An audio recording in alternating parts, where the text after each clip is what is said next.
Chapter 135. It was just noon. After lunch, Dean went back to the scattering training ground to continue his practice. 81 Delta, Chinese Delta Net in the afternoon. The young instructor came to see Dudian. He was surprised, but didn't say anything. After watching Dudian's archery practice, he pointed out a few minor flaws in Dudian's posture and left. In the evening, Dudian returned to the dormitory and began to review the law books that he had borrowed from the library. The next day, Dean got up on time. After breakfast, he found the young instructor and asked for leave. "You're asking for leave again?" The young instructor frowned. "Although you are an official hunter, but there's a time limit for the current skill training. You can't neglect it. Yesterday, you were allowed to take a day off. It was an exception. What's the matter today?" Dean knew that it would not work if he didn't explain the reason. He said, "Yesterday, I went to the magistrate's recruitment and passed the preliminary exam. Today, I will go to the official exam." Apprentice priest recruitment? The young instructor was surprised. Every time there was a big event in the magistrate, it was a big event. He had naturally heard about yesterday's news, but he didn't expect that Dudian would ask for leave for this reason. The young instructor looked at Dudian suspiciously. "Have you studied the law? To pass the probationary magistrate's examination doesn't just require a little knowledge of the law. You need to be proficient in it. Even many people who have graduated from law school find it difficult to meet the requirements." "I'll try." Dean wasn't too sure. The young instructor thought for a moment and said, "All right, I wish you success." Dean was overjoyed and said, "Thank you, instructor. Go, come back early." The young instructor waved his hand. Dudian turned and left. He went outside the headquarters to find a carriage and went straight to Puss Avenue. Puss Avenue was located in the central block of the bustling West District of the Commercial District. The price of every meter of land here was enough to buy a small building in a small town outside the suburbs of the Commercial District. It was not an exaggeration to say that every inch of land was worth its weight in gold.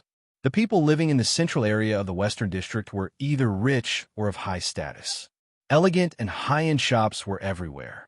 Noble women could be seen walking in and out of jewelry stores with their children and pets in their arms. The carriage stopped in front of Puss Avenue's magistrate.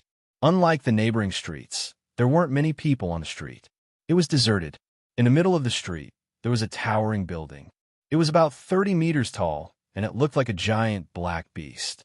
The top half of the building was shaped like a sharp gourd, and on the top of the sharp horn, there was a huge cross sign. The cross, in the canon of the Light Church, represented purification. Dudian saw magistrates wearing white robes along the way. They were holding law books in their hands. They were reading attentively while walking. "I'm here to take the exam." Dean walked down the stairs to the solemn and gloomy magistrate. He took out the card and said to the magistrate guard. The young magistrate guard glanced at the card indifferently and nodded. "Please come in." Dean entered the magistrate. The lobby on the first floor was extremely spacious. Rays of light were projected from the dome. Dean looked up and saw that there were white crystal-like objects inlaid in the dome. He was surprised. As he was looking around, a white silk-robed maid came over and gently said, "You're here to take the exam. Please come with me." Under her lead, Dean came to the lobby. There was a cathedral-like hall with rows of seats. There was an independent podium in front of it. At the moment, there were more than a dozen figures sitting in the hall. All of them were boys and girls of his age. Most of them were dressed in gorgeous, bright colors, and the fabric was mainly silk. Only 2 or 3 of them were dressed in linen and woolen materials. In front of the independent podium, there were several tables. At the moment, there was no one behind the tables. There were several white-robed maids waiting respectfully. Dean randomly found a remote seat. After a moment, he suddenly smelled Jenny's scent. His heart was happy. It didn't take long for him to see Jenny wearing a green silk dress. Dean immediately stood up and waved to her. Jenny was choosing a seat when she suddenly noticed Dean. Her eyes lit up. She quickly walked over and sat on the seat next to Dean. "You're early." Jenny lowered her voice after sitting down. Dudian laughed. "The early bird gets the worm. What about the early worm?" Jenny slyly asked. Dean choked and laughed. "Eaten by the bird." Jenny covered her mouth and giggled. She asked, Are you ready? Yes, Dean confidently said. As long as I know how to take the exam, I'll get full marks. Jenny giggled. While the two were talking and laughing, the other candidates continued to come. At about 9 o'clock in the morning, the nearly 5-meter-high door behind the examination room was slowly pushed and closed by two attendants. At this time, a small door at the front of the examination room opened, and 4 figures wearing white robes with golden embroidery walked out. There were 2 men and 2 women, and the youngest among them was around 30 years old. Their expressions were cold and solemn, and they didn't like to smile. Silence. One of the old men in his 50s said coldly. The venue was silent. The exam time is 1 hour. The old man waved to the maid next to him. The latter handed an hourglass and put it on the table. The old man pressed his palm on the hourglass and looked around at the crowd. I hope you remember what kind of quality a magistrate should have. If I see anyone trying to cheat, you will be punished according to the law. You will be detained for a month. Dozens of people in the audience looked at each other and didn't dare to make sound. Duddian winked at Jenny. Jenny was nervous, but when she saw Dean's funny expression, she couldn't help but smile. After a moment, the exam began. The hourglass turned upside down, and the sand slowly passed. Dean looked at the paper in his hand, holding the quill pen to answer. He had seen many of the questions, so he wrote the answers after thinking a little. However, there were still some questions that gave him a headache. He only felt that he had seen them vaguely, but he couldn't remember them clearly. After all, his knowledge of the law was completely from the scavenger special training. He squeezed out a little time every day to learn. If you're the proposed legal person, where do you think the law needs to be improved? Dean looked at the last question and slightly raised his eyebrows. This question tested the overall understanding of the law. If the content of the answer was the law that had been implemented or the law that had been abolished in the early days, it would naturally expose that his understanding of the law was not comprehensive enough. Dean thought for a moment, but still decided to write, if I'm the proposed legal person, the first rule will be to abolish slavery and aristocracy. If you want to achieve equality in front of the law, you must achieve equality in the value of life. There is no distinction between high and low. Time's up. At this time, the old man in front of him shouted. Dean immediately put down the pen. Jenny, who was next to him, also quickly looked at him. Both of them exchanged glances and immediately understood that the other side had finished the paper. After a moment, the papers were collected. Everyone, please go back and wait for the notice in 3 days. The old man said. The door was pulled open, and the others left one after another. Dean said to Jenny, Shall I send you back? Jenny's face reddened. My aunt sent me here today. She is waiting for me outside. Dean smiled. See you in 3 days. Okay. The two said goodbye to each other at the gate. Dean looked at Jenny, who was taken away by a lady in a white velvet coat. They sat in a spacious and exquisite aristocratic carriage. Dean retracted his eyes and entered his own carriage to leave. After returning to the hunter headquarters, Dean saw that it was still early, so he went back to the scattering field to continue practicing. The young instructor saw him and asked him about the exam. Finally, he told him not to be distracted and to focus on his duties as a hunter. In the blink of an eye, 3 days had passed. Dean said goodbye to the young instructor in advance. After breakfast, he left the hunter headquarters and drove to the magistrate. There were dozens of other people waiting for the results on the same day. It was still early when Dean arrived. He didn't wait for long before he saw Jenny's carriage coming from the end of the street. After a moment, the door of the carriage opened. Jenny walked out of the carriage with the help of a knight of the Bourong family. She looked up at the crowd for a moment and soon saw Dean's figure. Both of them smiled as they looked at each other. You are early. Jenny came forward and smiled. Dean winked. The early hunter gets the bird. Jenny suddenly remembered the words of the last time and couldn't help but laugh. The two of them chatted in low voices. A moment later, the door to the magistrate court opened and a serious-looking old man stepped forward. He read out the names one by one. Anyone whose name was read out represented that they had passed the exam and were now apprentice priests. Jenny Bourong, the old man read out. Jenny was relieved when she heard her name. She patted her chest with a happy face. Dean, the old man read out again. Dean was also relieved. When he handed him the answer sheet, his heart was hanging because he knew that he was not sure of the answers to several questions.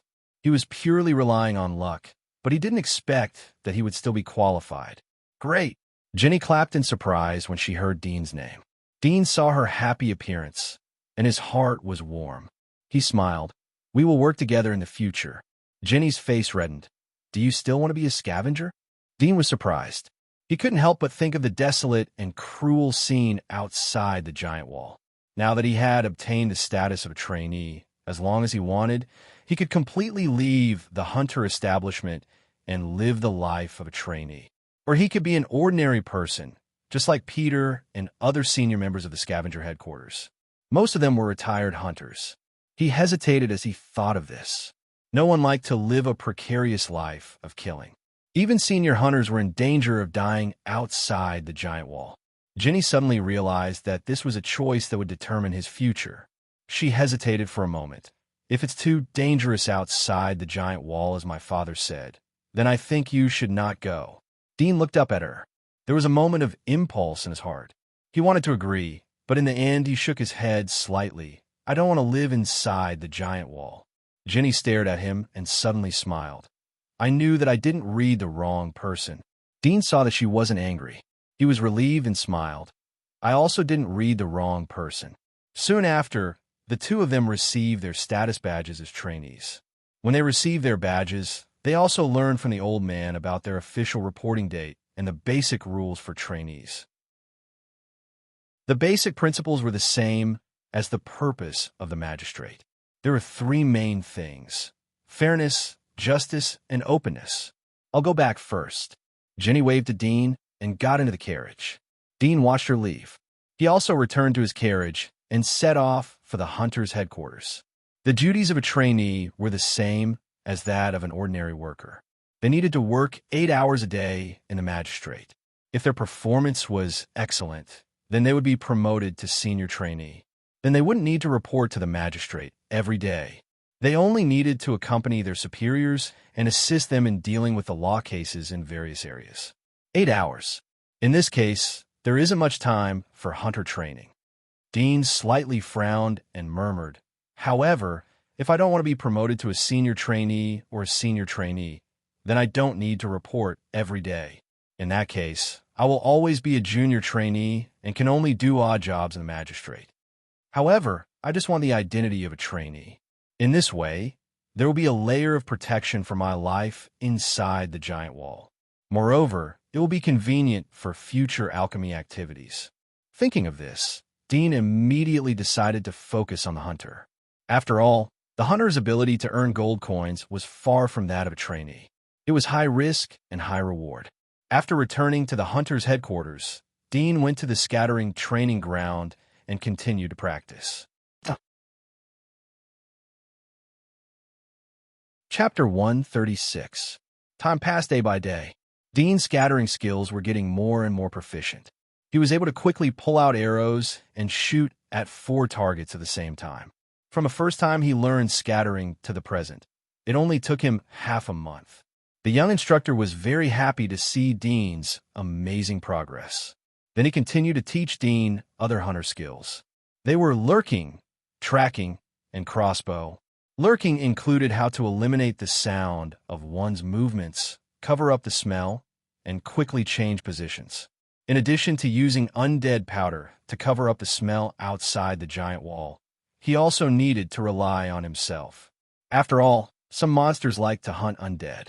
If he blindly smeared undead powder, it would be courting death. At this time, he needed to use other things to cover up the smell. These things included plant juice, rotten mud, crushed insect corpses mixed with soil or vines, and so on. Tracking was based on footprints, movement traces of the monster, and so on to determine the monster's whereabouts. This was a knowledge lesson. After all, not all hunters had perceptual magic marks. Crossbow was only used when hunting large monsters or destroying a demon's nest. According to the young instructor, a beginner hunter only needed to master one bow and crossbow. When an intermediate hunter became an intermediate hunter, they would learn heavy crossbow. Once they mastered the heavy crossbow, their damage would increase by several times, and they would also have the ability to fight in close combat. Once the enemy was close, they could use the heavy crossbow to shoot them back to gain more time to attack. After all, the essence of a hunter was the control of distance. If there is enough distance, then there will be enough opportunity to attack. This was what the young instructor repeatedly emphasized to Dean, so that he would remember. Dean studied seriously. He also realized that after 300 years of development, the hunter profession within the giant wall had long been perfected. The division was extremely meticulous. During the hunter training, Dean took the time to see Jura and her husband. He saw that they had moved to the new house in the commercial district and found their respective jobs in the small town. Jura worked 8 hours a day in a medical center. Gray was the same. He worked in a tailor's shop in the small town. The income was stable and the work was very easy. It was much happier than the previous factory. He didn't have to work overtime every day. Occasionally, he could take a vacation. Moreover, the salary was at least twice as much as before. Dean saw that their lives had stabilized, so he was no longer worried. A month later, he took the time to return to the slums and found Barton and Crone. After not seeing each other for a long time, they had found a remote, abandoned factory. Because it was too remote and desolate, they did not have to spend money to buy it. Instead, they bought a batch of building materials and cleaned the abandoned factory. They repaired the walls and many broken workbenches. Dean thought that they had gone their separate ways after such a long time. He didn't expect that they were still busy with the things he had told them. He was touched and trusted them more. Here are 100 gold coins. The main purpose of Dean's return was to let them collect materials. This is the list of materials. You can buy them and pile them up here. The quantity is written on it. Barton and others looked at the big bag of gold coins in Dean's hand. Their eyes lit up as they swallowed their saliva. Barton said, Dean, where did you get this money? How come you have so much? I risked my life to get it. How else could I get it? Dean smiled. Barton and the others glanced at each other, thinking that he was right. Crone's face turned red as he looked at the list. Dean, there are some words that we don't know. Dean thought for a moment and said, Well, you should study first. Once you know more words, you can drop out of school and work for me. But the tuition. Barton hesitated. Crone touched him. Dean laughed. Of course I will pay for the tuition.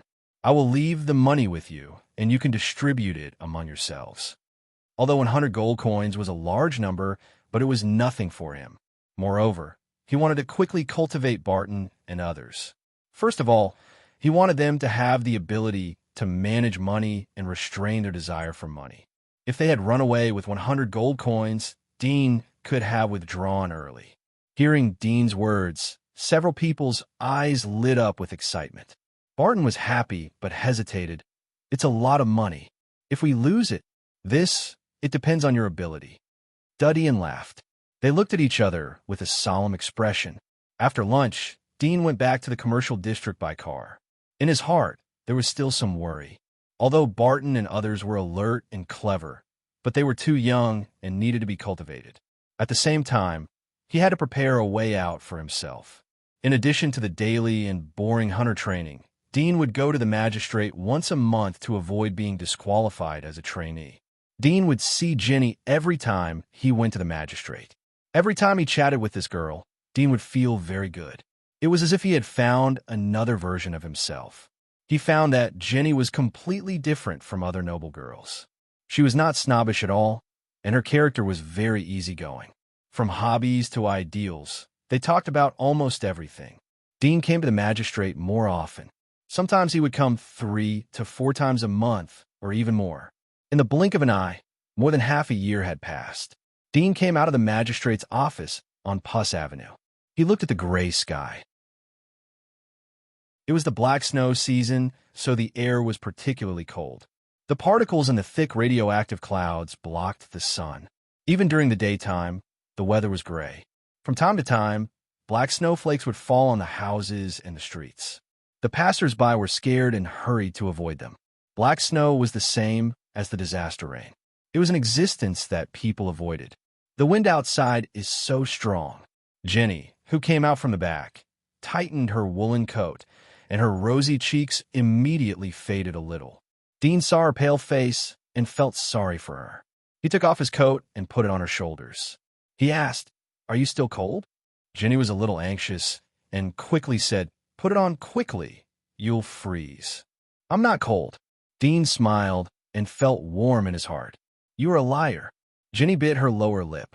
There was a layer of mist in her eyes. She said, "The last time it rained, you covered me from the rain, but you got wet. The result was that you got sick the next day." Dean froze for a moment.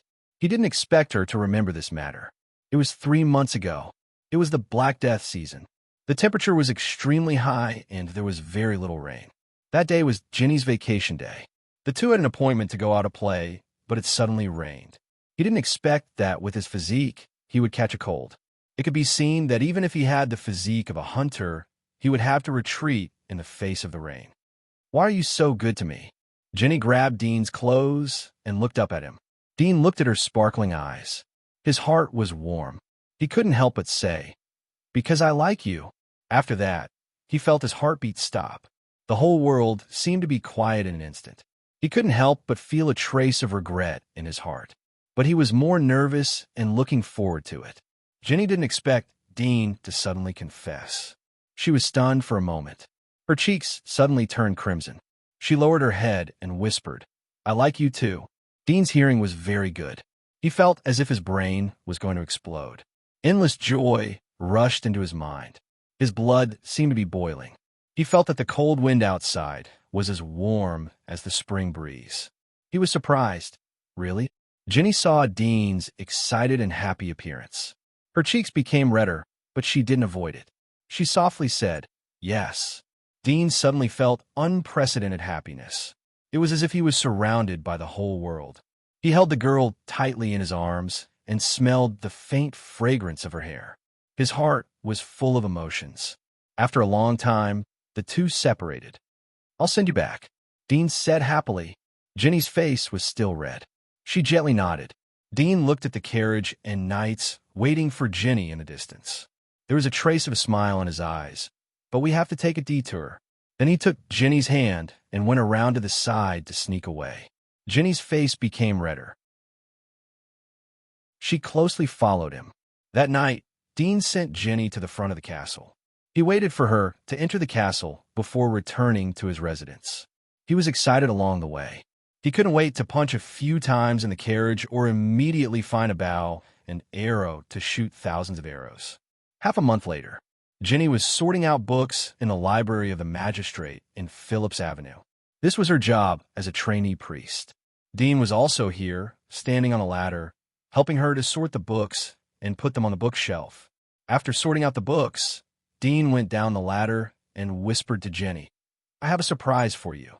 Close your eyes first." "Huh?" Jenny was puzzled, but seeing Dean's smiling face, she slowly closed her eyes. Her eyelashes trembled slightly. She looked very beautiful under the faint beam of light. Dean took out something from his pocket and put it in front of her eyes. "You can open your eyes now." Jenny opened her eyes and saw a jade bracelet. She was pleasantly surprised. "How do you know that I like jade? You mentioned it 2 months ago." Dudian laughed. Jenny took the jade bracelet. Her body slightly trembled as she heard Dean's words. She tiptoed and quickly kissed Dean's cheek. Dean was stunned. He covered his face. His heart was pounding and his blood was pumping. Jenny blushed and lowered her head. Dean excitedly looked at her. He was about to hug her when his face suddenly changed. He hurriedly said, "Someone is coming." Jenny was also shocked. She quickly put away the bracelet and turned around to quickly sort out the books. Dean grabbed the ladder and adjusted the angle. After a moment, a young priest came and looked at Dean and Jenny. "Do you know where the history of the slave law is?" Dean raised his hand and pointed. "It's on that shelf." "Oh, thanks." The young man turned his head, took a look, and casually said before leaving. Dean and Jenny looked at each other and snickered. Bourong family's castle. One of them was a very spacious and luxurious room. There were 2 rows of tall bookshelves filled with books. There were some antique porcelain and carvings next to them. There were rare oil paintings on the wall. At the moment, a middle-aged figure was sitting on the sofa. He was holding a book in his hand. He looked at the middle-aged butler in front of him. I heard that Miss has been very close to a trainee priest recently. The middle-aged butler heard the dull tone of his voice. He was a little scared. Yes, master. Go and investigate the background of that person. The middle-aged figure indifferently said. Yes. The middle-aged butler quickly complied. In the blink of an eye, a year had passed. Duddian stood on the side of the street, patiently waiting for Moss's arrival. Suddenly, a familiar smell floated into his nose. His eyes lit up. After a moment, he saw an exquisite carriage coming from the end of the street and stopped in front of Dean. Jenny jumped out of the carriage and threw herself into Dean's arms. She happily said, I have good news for you.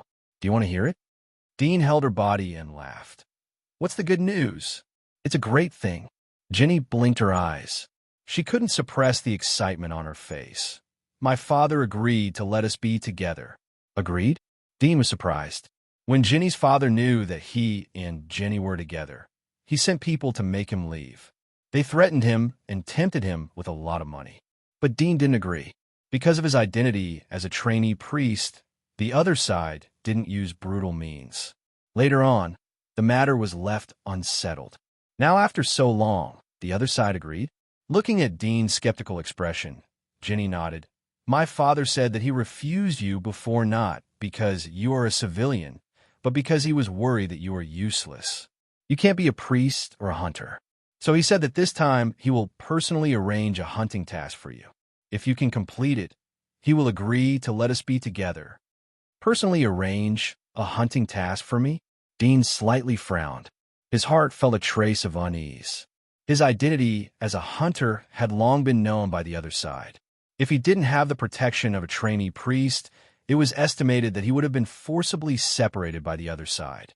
Jenny saw Dean's worried expression and laughed. You can rest assured that my father said that he will never arrange a task that is too difficult for you. But I don't know the specific task. If you think it is difficult, you can tell me. If my father is deliberately making things difficult for you, see if I don't find him to settle accounts. Well, Dean nodded. He hoped so. Chapter 137. After the completion of this task, you don't have to be a hunter anymore. Okay? Jenny looked up at Dean, full of expectation. Now a year had passed. She knew that Dean was no longer a scavenger, but a hunter, although she was not interested in the consortium's business. But more or less she knew that the hunter's duty was to clear the dangers outside the giant wall. In the past, she would unconditionally support Dean to do what he wanted to do. But now the feelings were deep. She did not want to see Dean leave the giant wall again when she thought that Dean would encounter danger. Looking at her hopeful eyes, Dean's heart softened. He nodded. Okay. Jenny couldn't help but be overjoyed. She hugged him tightly and buried her head in his arms. In the future, we will be magistrates.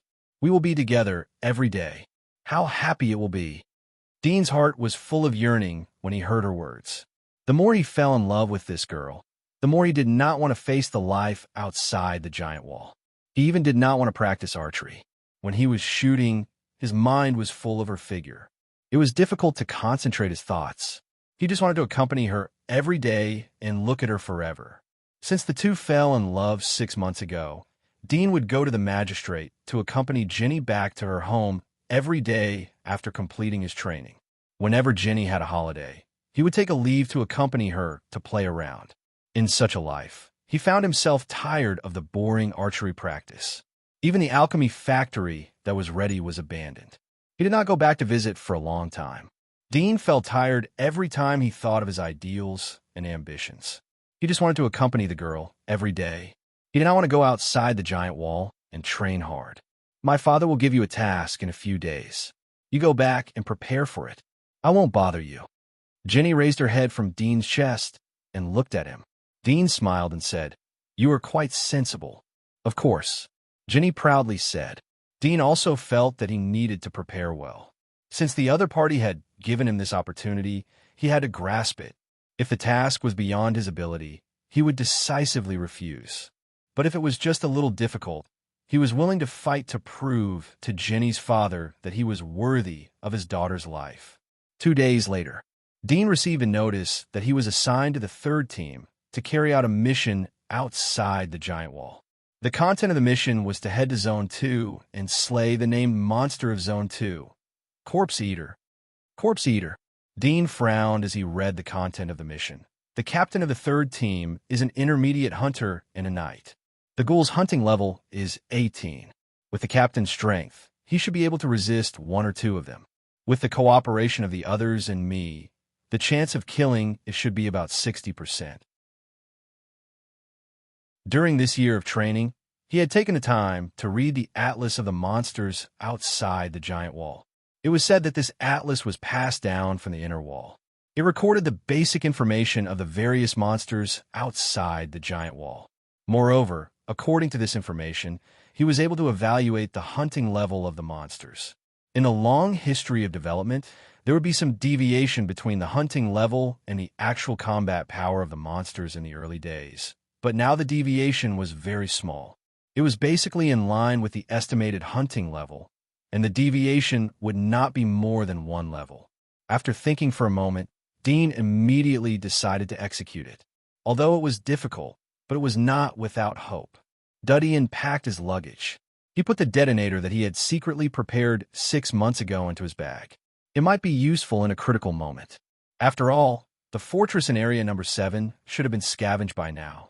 Basically, there wouldn't be anything left. When Dean came to the Hunter's Hall, he immediately saw the third team. There were a total of 4 people, including him. This was the standard size of a team. Moreover, the position allocation was also very particular. Each team must have a knight or a defensive warrior, and the same was true for hunters. The remaining 3 vacancies could be filled at will, either 2 thieves or 3 knights. Are you Dean? Among the 4 people, a tall youth took the initiative to ask when he saw Dean. Dean said apologetically, "Sorry, I'm late." Another female hunter in her early 20s was carrying a crossbow on her back. She looked at the newcomer and could not help but say, "What is going on? The people above have drunk too much. This is assessed as an intermediate task. How could they let a rookie join the mission? Do they think our lives are worth shit?" "That's right, Captain. Could the higher-ups have made a mistake?" Another warrior carrying a giant sword said. From the shape of the sword, it was clear that most of them were defensive swordsmen, not offensive swordsmen like Linda. "This is the decision of the top. Don't talk about it. Get ready to go." The tall youth slightly waved his hand to stop the 2 from continuing to talk. He said to Dean, "I heard that your magic marks are fear. The task of tracking the ghouls will be handed over to you." Dean nodded. "No problem." The female hunter and the young swordsman were stunned for a moment when they heard the captain's words. They looked at each other, but didn't continue to say anything. They just coldly snorted. There was still a bit of dissatisfaction in their eyes. Soon, everyone got on the horse. The tall youth captain took the lead and went out of the giant wall. After a few hours of travel, they passed through the radiation zone and arrived in front of the giant wall. In front of the passage, there were people from the Melon Consortium waiting for them.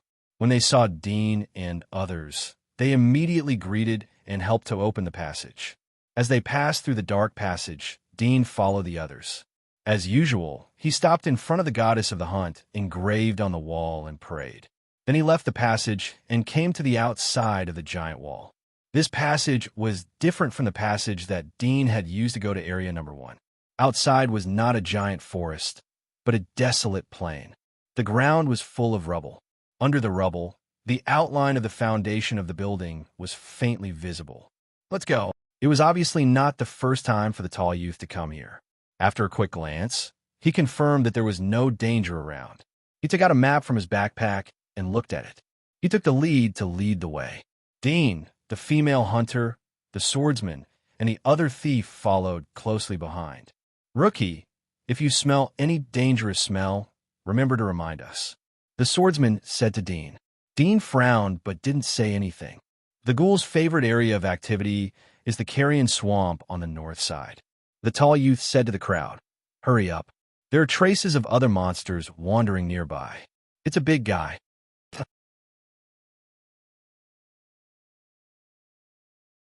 Chapter 138.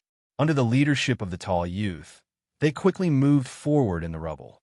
Along the way, they saw some huge footprints, which were about the size of a bathtub. It was not difficult to imagine what kind of giant creature passed by here. 81 Chinese network Dean smelled the residual smell on the footprints. Through the tracking of the smell, he smelled the source of the smell in the distance of about 25 to 30 miles. It was extremely strong and moving slowly. The tall youth flew in the opposite direction of the footprints with Dean and others. They came to a broken street and stopped, saying, "Let's take a break. Dean, come over and look at the map. We have to rely on you to track the ghoul." Dean heard the words and went forward to look. Suddenly, the tall youth suddenly turned around, pulled out a dagger, and violently stabbed Dean's chest. This sudden change shocked Dean. Clang! A sharp sound echoed. Dean flew out and fell to the ground. The tall youth was a little stunned. He looked at Dean's chest. The black hunting armor had been pierced, but the inside was extremely hard, like a layer of steel plate. This sudden turn of events left the huntress, swordsman, and thief completely dumbfounded. "Captain!" The female hunter was a little confused. Dean was horrified. He looked at the tall youth incredulously. The next moment, he suddenly thought of an idea. His whole body suddenly turned cold. He quickly climbed up from the ground, turned around, and ran. The hunting mission this time was simply a pretense, or the target of the hunt was not the ghoul, but him. The tall youth saw Dean escape and hurriedly said to the swordsman and the other two, "Catch him. This is the consortium's task. We must kill him." The swordsman and the other two looked at each other, but did not move. The tall youth didn't say much to them and quickly chased after Dean. He thought that after the sneak attack was successful, he would slowly explain to them. But now the sneak attack failed. If he let a newcomer like Dean run away from his hands, it would be a big joke, and it would also anger the people above. Whoosh! The tall youth ran. Although he was a knight, his flexibility was not inferior to the thief and the hunter. Dean felt that the figure behind him was getting closer and closer. He was frightened.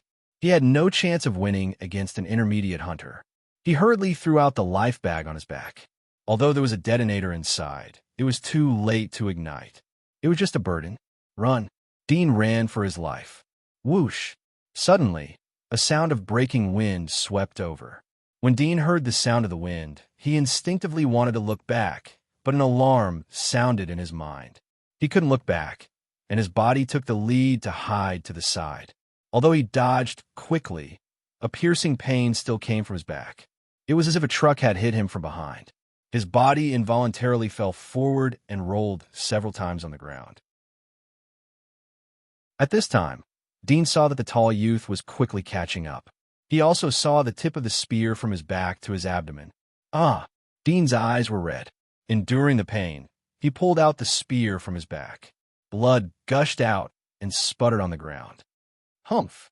The tall youth coldly snorted, quickly rushed in front of Dean, and kicked. Dean suddenly rolled sideways, grabbed a handful of mud, and threw it at the tall youth's face. The tall youth hurriedly raised his hand to block, but his foot stepped on empty air. When he looked again, Dean had climbed up and continued to run forward. Damn brat! The tall youth gritted his teeth, grabbed the spear that was thrown on the ground by Dean, aimed at the running Dean, and threw it. Dean covered the wound on his abdomen and endured the pain. Although he was running, his mind was always paying attention to the back. Seeing that the other side picked up the spear, he immediately knew that the other side was going to throw the spear again. He immediately endured the fear and continued to run along the straight line. Then suddenly, he rolled to the side to dodge. With a whoosh, the moment he dodged, the spear whizzed past him and shot into the distance. Dean's wildly beating heart was slightly relieved. Then he gritted his teeth and ran to the side of the street. The tall youth froze for a moment. It seemed that he didn't expect Dean to suddenly dodge. Originally, he saw Dean running in a straight line, so he thought that the spear would hit. Who would have expected that the other side's action turned out to deliberately lead him to misjudge? Damn it! The tall youth reacted and suddenly became angry. He no longer picked up the spear and quickly chased after Dean. Dean only felt the pain in his abdomen. In the process of running, It seemed that something was constantly leaking out of his body, which made his heart feel frightened. He could only cover his abdomen more tightly. What should I do? What should I do? Dean was a little flustered. He knew that sooner or later he would be caught. Just now, he used the opponent's spear to pull away a little bit. But the opponent was, after all, an intermediate hunter. The distance between them was too close. It was impossible to get rid of him. Whoosh! The tall youth rushed to catch up. He looked at Dean in front of him, who was covering his abdomen with one hand and running in the air with the other. His heart was angry and somewhat frightened. Such speed was by no means a newcomer could have. Dean was faster than many junior hunters and not much inferior to him. The two of them ran on the street covered with moss, water, and mud. The distance between them was getting closer and closer. Soon, Dean smelled the opponent's scent. He was 3 or 4 meters behind him, and it was already within reach. Is this the end? A trace of despair flashed in Dean's heart. In vain, he saw a puddle on the side of the road in front of him. This was a collapsed street filled with accumulated rain. Fallen leaves and dark, rotten things were floating on top of it. The water was muddy. Dean gritted his teeth and jumped. With a splash, he fell into the puddle. The tall youth stretched out his hand to grab the air. He was slightly stunned and quickly stopped. Looking at the puddle of 7 or 8 square meters, his eyes became gloomy. I wanted to leave you a whole body, but you actually courted death. You let the monster in the sewer take advantage of you. He looked at the water and waited. 10 seconds later, a lot of blood floated up from the muddy water. Dean plunged into the puddle. The first thing he felt was cold. The puddle was deep. He swam quickly and drilled into the puddle, for fear that the tall youth would also jump in. After swimming for a while, Dean suddenly saw a black shadow, quietly and quickly swimming towards him. There were almost no fluctuations in the water as it swam. An underwater monster. Dean's pupils shrank. He suddenly remembered that this was a sewer. Now that it was filled with water, there must be a lot of monsters living in the sewer for a long time. Thinking of this, his heart was cold. At this time, the black shadow was about 4 or 5 meters away from him. It swam quickly like a hungry tiger, pouncing on its prey. Dean tried to open his eyes. In the muddy water, he only felt pain in his eyes, but he still did not dare to close them. Suddenly, he saw the appearance of the black shadow. It turned out to be a crocodile-like monster. Its whole body was covered with fish scales. Its front mouth was extremely long. There were 6 extremely sharp claws under its abdomen. It was estimated that it could instantly tear a human body apart. Dean kicked the water and wanted to escape in horror. But the opponent's underwater speed was too fast. It rushed forward and fiercely bit Dean's left leg with its big mouth full of sharp teeth. A sharp pain came from his left leg. Dean painfully shook his leg, but the opponent tightly bit him. He suddenly thought of the dagger beside his leg. He hurriedly took it out and madly bent down to stab the monster's head. The dagger stabbed down again and again. The monster's tail shook violently in pain, and the surrounding water surged. Dean crazily stabbed, and a lot of blood floated out of the monster's head. It didn't take long for the monster's tight bite to loosen its strength. Dean hurriedly opened its upper and lower jaws and pulled out his leg. At the same time, he felt a sense of suffocation in his chest. Knowing that his holding time was almost up, he hurriedly looked around. Soon, Dean found a hole in the wall and hurriedly swam toward it. The hole was a drain leading to the sewer. Dudian pulled the rotting steel bars across the hole. The steel bars were broken with a gentle pull. Dudian immediately drilled into the hole. The hole was facing upwards. Dean looked inside for a moment and finally surfaced. He couldn't help but gasp for breath. At the same time, he saw the surrounding environment. It turned out to be a moss-covered toilet. The tall youth looked at the water in the puddle.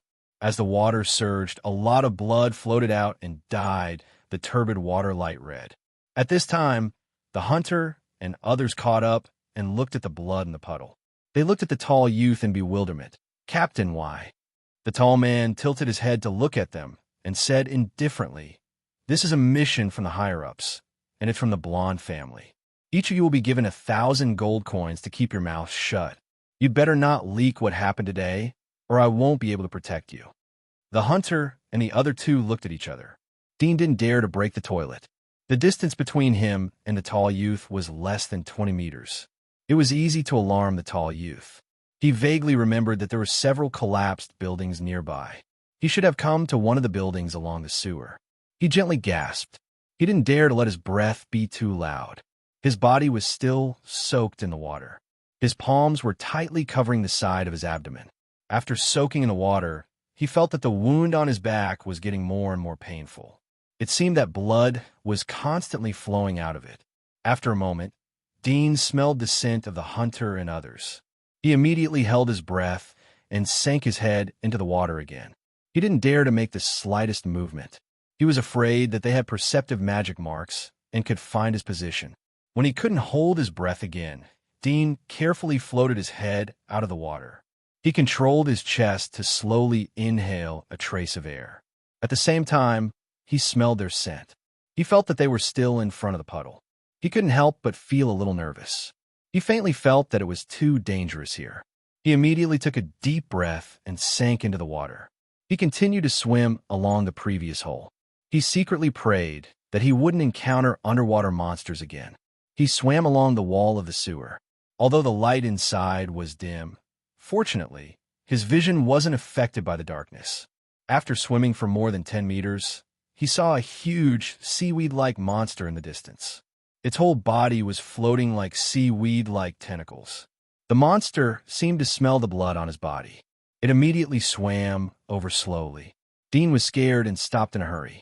He looked around and saw another hole similar to the previous one. He immediately drilled into it. After entering this passage, Dean quickly swam up.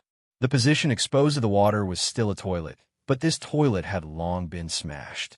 The surroundings were flat. Dean saw a rotten and dark skeleton not far away.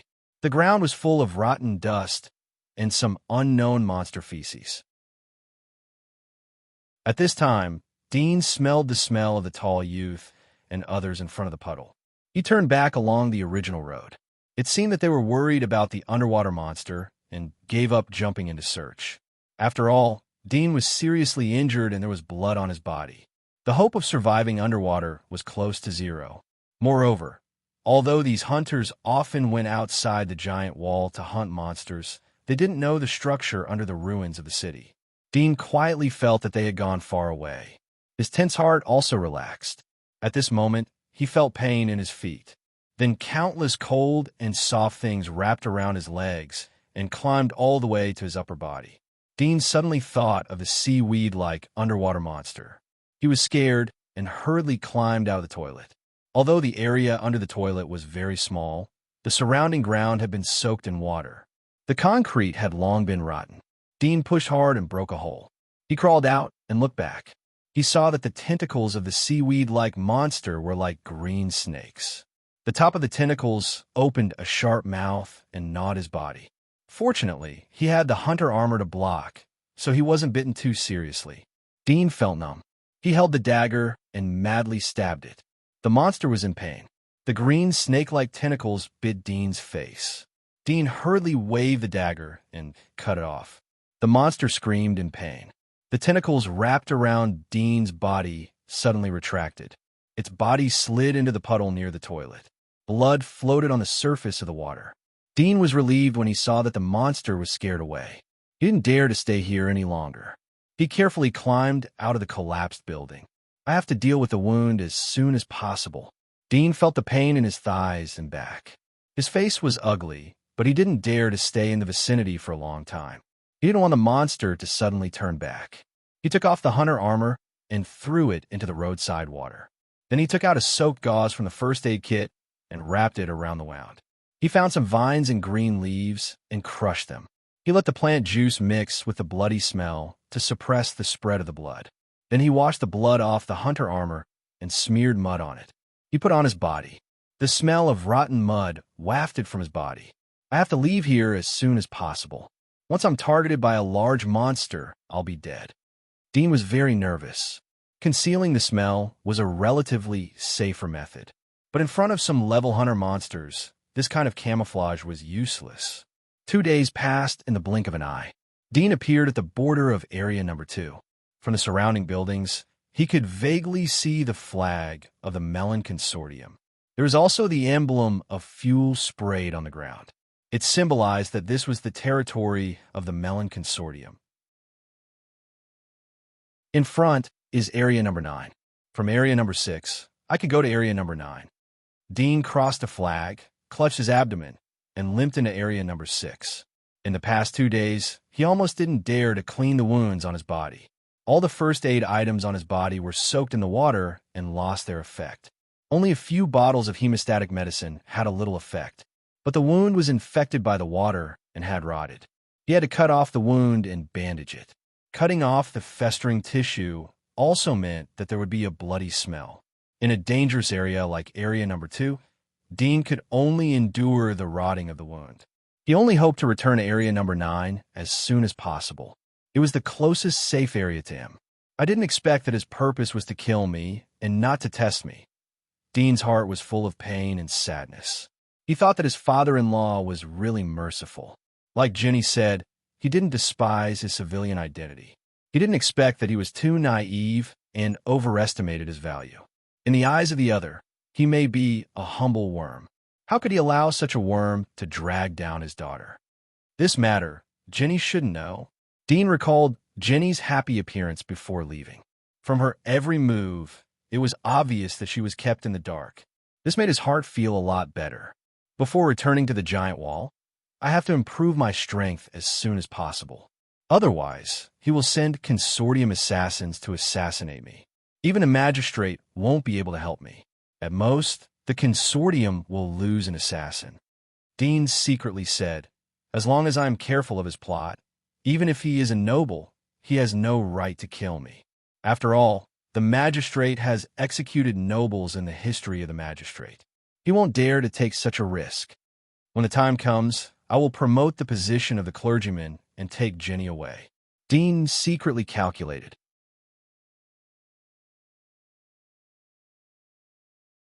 Chapter 139. 3 days later. At the border of Melon Consortium's 9th area, a dirty and muddy figure drilled out of the grass. He looked around and saw that there was no danger. He carefully groped his way out. He stepped barefoot on the moss and limped into the ruins of the street in front of him. Finally back to the 9th area. Dean's tense body finally got a little breathing space. In the past few days, if he didn't rely on his sense of smell to detect monsters and undeads in advance, it was estimated that hundreds of lives would have been lost. Even so, he almost lost his life. At night, he was attacked by a snake that knew how to hide its smell. Fortunately, he reacted in time and didn't get entangled by it. Otherwise, he would have lost his life. Following the route in his memory, Dean walked towards the place where the cold crystals were stored. Along the way, he smelled the scent of bone-biter rats from the ruins of collapsed buildings. In addition, he smelled the scent of other monsters from the entrance of the sewer. Although hunters could hunt monsters on land, they couldn't do anything to monsters underwater. Some people had tried to kill them with poison, but the water in the sewers flowed in all directions. It was estimated that even if they threw in tons of poison, they might not be able to kill the monsters. Moreover, with the mutation of the monsters, if they were not killed immediately, they might evolve again and become more terrible. After a moment, Dean found his hiding place. He lifted the stone and found the cold crystals and rotten guns wrapped inside. Dean put the guns aside and opened the package of cold crystals. Looking at the crystal, he couldn't help but think of its original name, Soul Crystal. Perhaps this was really the soul of the undeads. Dean shook his head and put away his thoughts. He lifted his left sleeve and held the dagger. Suddenly, there was some hesitation in his heart. If it was not necessary, he really didn't want to absorb the cold crystals to enhance his strength. He always felt that something bad would happen. However, now he was forced into a desperate situation. If he didn't enhance his strength, he couldn't return to the giant wall. If he stayed outside for a long time, the radiation in his body would increase sharply. Dean gritted his teeth and cut a wound on his wrist. He picked up a cold crystal and immediately blocked the wound. The next moment, he saw that the cold crystal was like ice and snow in boiling water. It gradually melted and turned into a translucent viscous liquid. It slowly penetrated into the wound on his arm. In the blink of an eye, a cold crystal the size of a ping-pong ball disappeared from the bloodstain. Dean felt the cold crystal near the bloodstain was full of power. He gritted his teeth and picked up the second cold crystal to continue to absorb. After the second one disappeared, Dean continued to absorb the third one, fourth one. In the blink of an eye, 90 cold crystals had entered his left hand and disappeared. His arm didn't show any signs of swelling or any other signs. Dean looked at the remaining 10 pills in the bag. He immediately picked them up and pressed them on the bloodstains. The cold crystal slowly melted and flowed into his arm. When Dean grabbed another one, he suddenly felt a cold air coming from the bloodstain on his left hand. At the same time, a swollen discomfort came from his left hand and stomach. He felt nausea and vomiting. His brain also felt a trace of fatigue and dizziness. He had experienced such a reaction last time when he absorbed the cold crystal. He knew that he had reached the limit. He immediately let go of the cold crystal in his hand and stopped absorbing. He hugged his left arm and leaned against the wall, quietly waiting for the uncomfortable reaction to subside. However, this time it didn't go as Dean expected. The uncomfortable feeling of dizziness and vomiting, as well as the bone-chilling feeling, not only didn't weaken, but became more and more intense. Dean felt like he was in the black snow season, surrounded by endless ice and snow. He was so cold that he was shivering. Kaka! Suddenly, Dean heard the bone-chilling sound of ice. He looked at the source of the sound and suddenly turned pale. He saw that his left hand had started to freeze from the fingertips.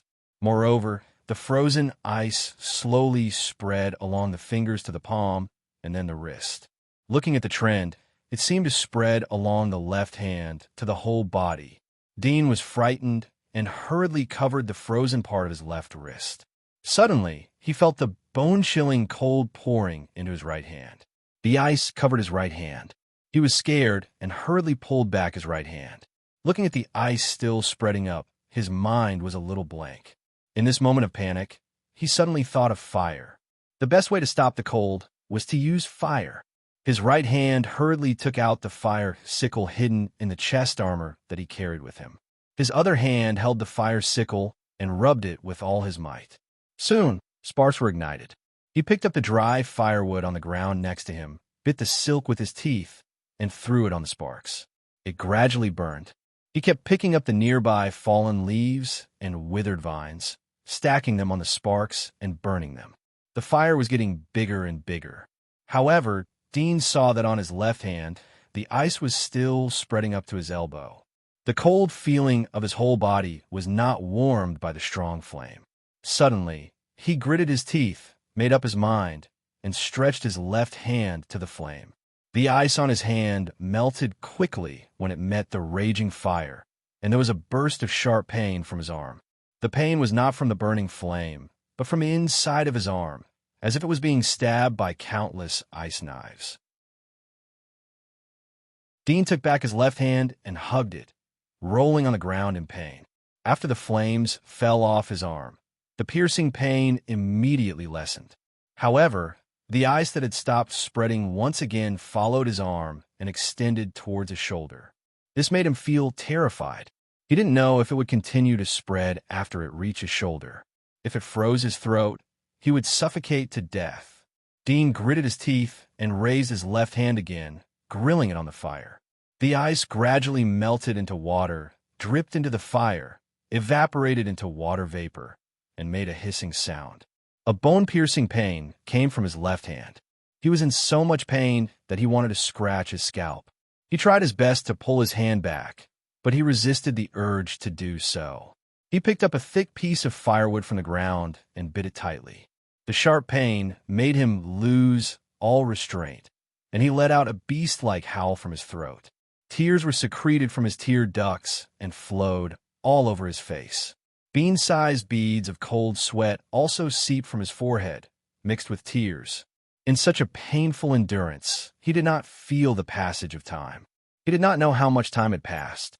Maybe it was more than 10 minutes, maybe less than a minute. Gradually, he felt the piercing pain in his left hand lessen, and then slowly he could not feel the stinging pain anymore. His eyelids trembled and slowly opened. The next moment, he saw his left hand was on fire. The hunter armor on his hand was made of animal skin, and it was burning. His arm was like a fire stick. Dean was scared and hurriedly retracted his hand. Soon, the flame was extinguished, and black smoke rose from his left hand. Dean raised his left hand and looked at it.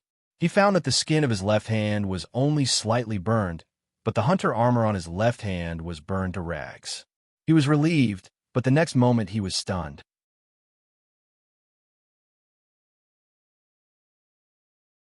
Chapter 140. Dean's heart was hanging in the air. He carefully raised his right hand and gently touched the burns on his left hand. Suddenly, he felt no sensation. 09 small, say, Net, how could this be? Dean's face was pale.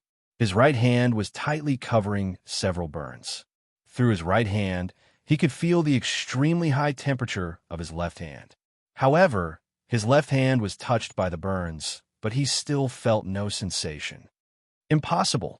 Dean angrily raised his left hand and smashed it on the ground. Bang! A deep pit appeared on the ground.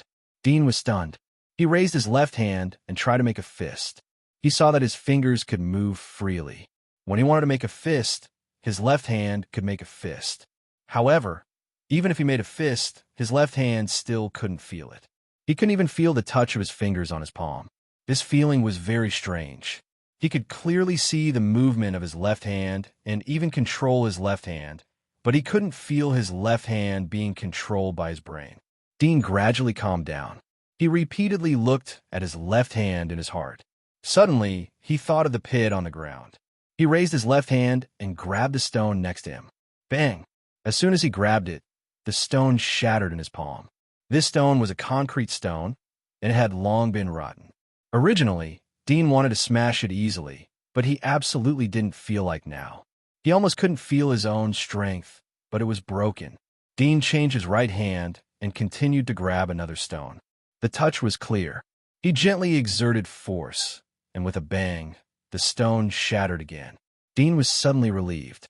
It seemed that it wasn't because his left hand had lost feeling that he used too much force, but his strength had indeed improved. Dean took out the black bow from the storage next to him. This was the bow of Byrne, Linda's brother.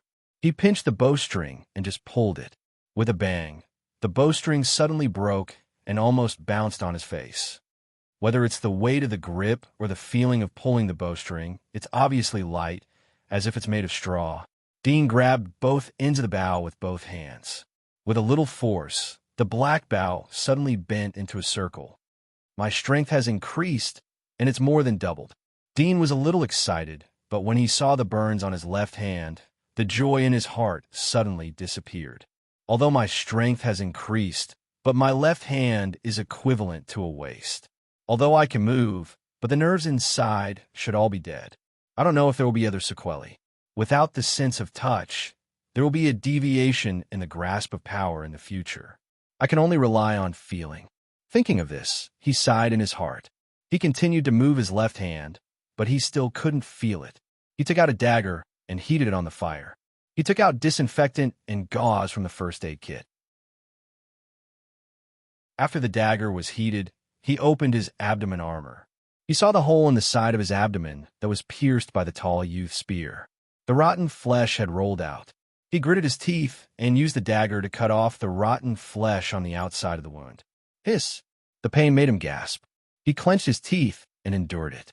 He suddenly hoped that these wounds could be as numb as his left hand, so he wouldn't be in so much pain. After a moment, the rotten wound on the front and back of the abdomen was cut off and rebandaged. But the wound on the back could only be cut slowly. It was extremely inconvenient. Unfortunately, he was alone at the moment. Saving oneself in the wilderness was also a compulsory course for hunters. After a while, the rotten flesh on the front and back of the abdomen were cleaned and bandaged. Next was his thigh. The hunter gauntlet was broken, and there were a few teeth holes on it. There was a circle of teeth marks on his thigh, like a row of black holes. The wound was completely rotten. Dean once again burned the dagger and endured the pain to cut off the wound piece by piece. After 10 minutes, Dean finally finished bandaging all the wounds on his body. He was in pain and tired. I'll wait for the injury to heal a little, then I'll return to the giant wall. Dean thought, although the outside of the giant wall was not suitable for healing, but it was also extremely dangerous to go back with such a body. However, before going back, he must go to the giant wall in advance and wait for the passage to open, so as not to miss it. Half a month later, the passage near the 9th district of the Melon Consortium was opened again. Dean thought that Peter, Mason, and others would come out, but he did not expect that it would be a team of hunters. Impressively, there was the female hunter that he had seen before. The female hunter should have been assigned to this new team. When she saw Dean, she was surprised and said, "It's you?" Dean's eyes narrowed. There was a trace of killing intent in his eyes. But suddenly he remembered that she, the swordsman, and the thief didn't help the captain to attack him. The killing intent in his heart converged a lot as he walked towards the passage. Hunter. The other 4 people in the team were surprised to see Dean. They didn't expect to see a new hunter here. They were relieved when they saw the incomplete badge of the Melon Consortium on Dean's armor. One of the one-eyed youth asked the female hunter, "Do you know him?" The female hunter subconsciously nodded. Her palm couldn't help but touch the dagger on her leg. Dean's height made it easy for him to see the small movements of the other party. There was a trace of coldness in his eyes. He looked up at her. As long as she dared to pull out the dagger a little bit, he would immediately attack. The female hunter didn't hold the dagger to attack, but to defend. She was worried that Dean would hold a grudge against her and attack her. Although she knew that the other was just a newcomer, but after all, he was a real primary hunter. His physique wouldn't be inferior to hers. This point could be seen from the fact that he was able to successfully escape last time. So when she saw Dean approaching her, she couldn't help but feel nervous. Dean saw that she didn't have the intention to attack, so he didn't take the initiative to attack. He passed by them and entered the passage behind them. After Dean's figure disappeared, the one-eyed youth looked at the female hunter and said, "You seem to be afraid of him? He's just a newcomer. Is it necessary?" The female hunter was relieved when she saw Dean had left. She bitterly said, "We should find the leakers who broke into the 9th district as soon as possible." The others saw that she didn't want to say more, so they didn't ask anymore and went to the 9th district. Dean returned to the giant wall. According to the rules, he was once again sent to the Guardian. "I don't know if my left hand will be checked or not," Dean thought in his heart. He had absorbed too many cold crystals through his left hand. After all, these cold crystals were the crystallization of the undead's body. Now it seemed that a lot of cold crystals hadn't been digested and were frozen in his left hand. He didn't know if his left hand was the same as the undead's arm. However, he also knew that it was impossible to sneak into the commercial district. The border fortress of the commercial district was extremely strict. They almost didn't need to search when they came out, but when they went in, they had to check carefully. It could be said that it was the second checkpoint in addition to the Guardian. Moreover, this checkpoint was set up by the military. Hunters like them who wanted to enter the border fortress must get the qualified mark given by the Guardian. With this mark, they could pass through the border fortress. Dean entered the Guardian again. He was already familiar with the way. After washing his body with clean water, he put on clean clothes and sat in the cage to wait. The next day, someone came to give Dean a blood test. Dean was nervous. He stretched out his right hand to take the blood. The person didn't think much. He took out the blood from his right finger and dripped it into the bowl. There was already a drop of blood in the bowl. At the moment, as Dean's blood dripped into the bowl, the two quietly suspended in the bowl. Dean was relieved. He quietly waited for the 7 days to pass. After returning to the commercial district, I will leave the consortium's hunter establishment. I will be a trainee priest and then climb to the position of official priest. I might even be promoted to the position of deacon or bishop. At that time, I can give Jenny happiness. Dean quietly waited while planning the future. On the 4th day, the cage was opened again. Dean thought that it was other hunters. When he looked, he saw 7 or 8 people come in. 4 of them were apprentice Knights of Light. The other 4 were wearing strange uniforms. They came to Dean's cage. One of the middle-aged men shouted, "Are you Dean?" Dean was startled. He felt a trace of bad. "You are?" The middle-aged man snorted. Now, on behalf of the magistrate, I will arrest you for theft. Come with me." "Theft?" Dean was confused. "You are mistaken. What did I steal? I am a hunter. I just came back from outside the giant wall." Dean couldn't help but say. The middle-aged man impatiently said, "Don't be long-winded. If you have anything to say, go to prison." "Prison?" Dean was angry. "There is no interrogation and investigation. What qualifications do you have to put me in prison?" "My words are the qualifications." The middle-aged man sneered. Dean looked at him and said, "So, you don't have an arrest warrant?" The middle-aged man's face sank. He said in a cold voice, "Of course, but I am afraid that you will run away. Today, I will come to arrest you. After that, naturally, there will be an arrest warrant." He waved his hand and said to the apprentice Knight of Light, "Open the door and handcuff me." The apprentice Knight of Light nodded. He took out the key and opened the cage. Dean didn't think that he could order the apprentice Knight of Light. His face became more gloomy. Suddenly, his heart woke up. He couldn't help but have a strong, killing intent. He slowly stood up and stepped out of the cage. He looked up at the middle-aged man. "You are called by the Melon Consortium. Do you want to impose a crime on me?" The middle-aged man frowned and shouted to the person next to him, "Handcuff him." Dean didn't resist, but raised his hand. He stared at the middle-aged man. "Try to handcuff me. You dare to arrest an apprentice without an arrest warrant.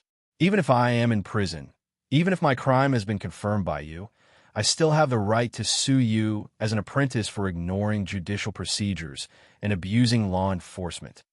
The middle-aged man raised his hand to stop the companion who was about to handcuff Dean. He looked down at the child who was almost the same age as his son. He didn't expect such a child to be able to maintain his composure in such a situation.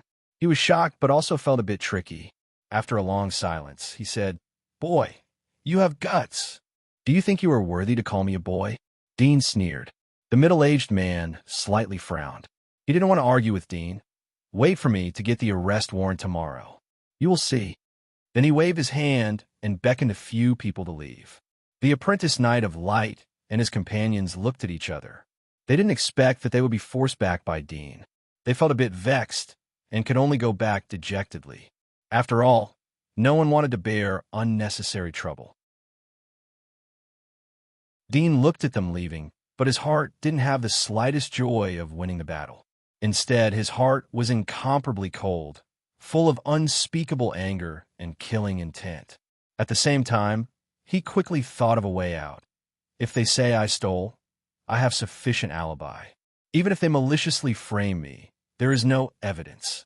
Although they can perjure, but many people in the consortium know that I went outside the giant wall to perform a task. There is no way to hide it. Thinking of this, his heart was a little relieved. In the blink of an eye, another 3 days passed. Dean had just left the Guardian's office when he saw a carriage and several people waiting outside. The middle-aged man was the leader of the group. Dean's heart couldn't help but sink. My 7-day period hasn't ended, but he came to arrest me.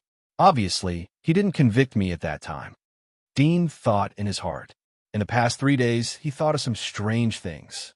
When he came for the first time, even if there was an arrest warrant, he didn't have the qualifications to take me away. After all, I can't leave the Guardian's office even if I go to the prison. It means that he didn't want to take me to the prison, but wanted to kill me secretly. In this case, the consortium can even define my death as outside the giant wall so that the magistrate can't trace it. Dean looked at the middle-aged man who was sneering at him. His brows slightly wrinkled. Now that he dares to come over, he should have obtained an arrest warrant. But the magistrate hasn't interrogated me, so how can they give him an arrest warrant? Dean walked over and indifferently said, "Don't show the smile of a henchman. It's disgusting." The middle-aged man was startled. His face turned gloomy. "Boy, don't talk nonsense. Didn't you want an arrest warrant? I brought it for you." Then he took out a cross arrest warrant. Dean's heart sank, but his mouth said, "You have the courage to forge an arrest warrant at will." The middle-aged man was stunned for a moment before he sneered, "Brat, you will know whether it's fake or not when the time comes. However, I have already shown you my arrest warrant. If you dare to resist, I have the right to kill you on the spot." Dean certainly wouldn't resist. Even if he wasn't guilty, he would be directly included in the wanted list. He would be wanted by the whole city. There would be no place for him in the entire giant wall. Go! The middle-aged man opened the door of the cage and sneered at Dean.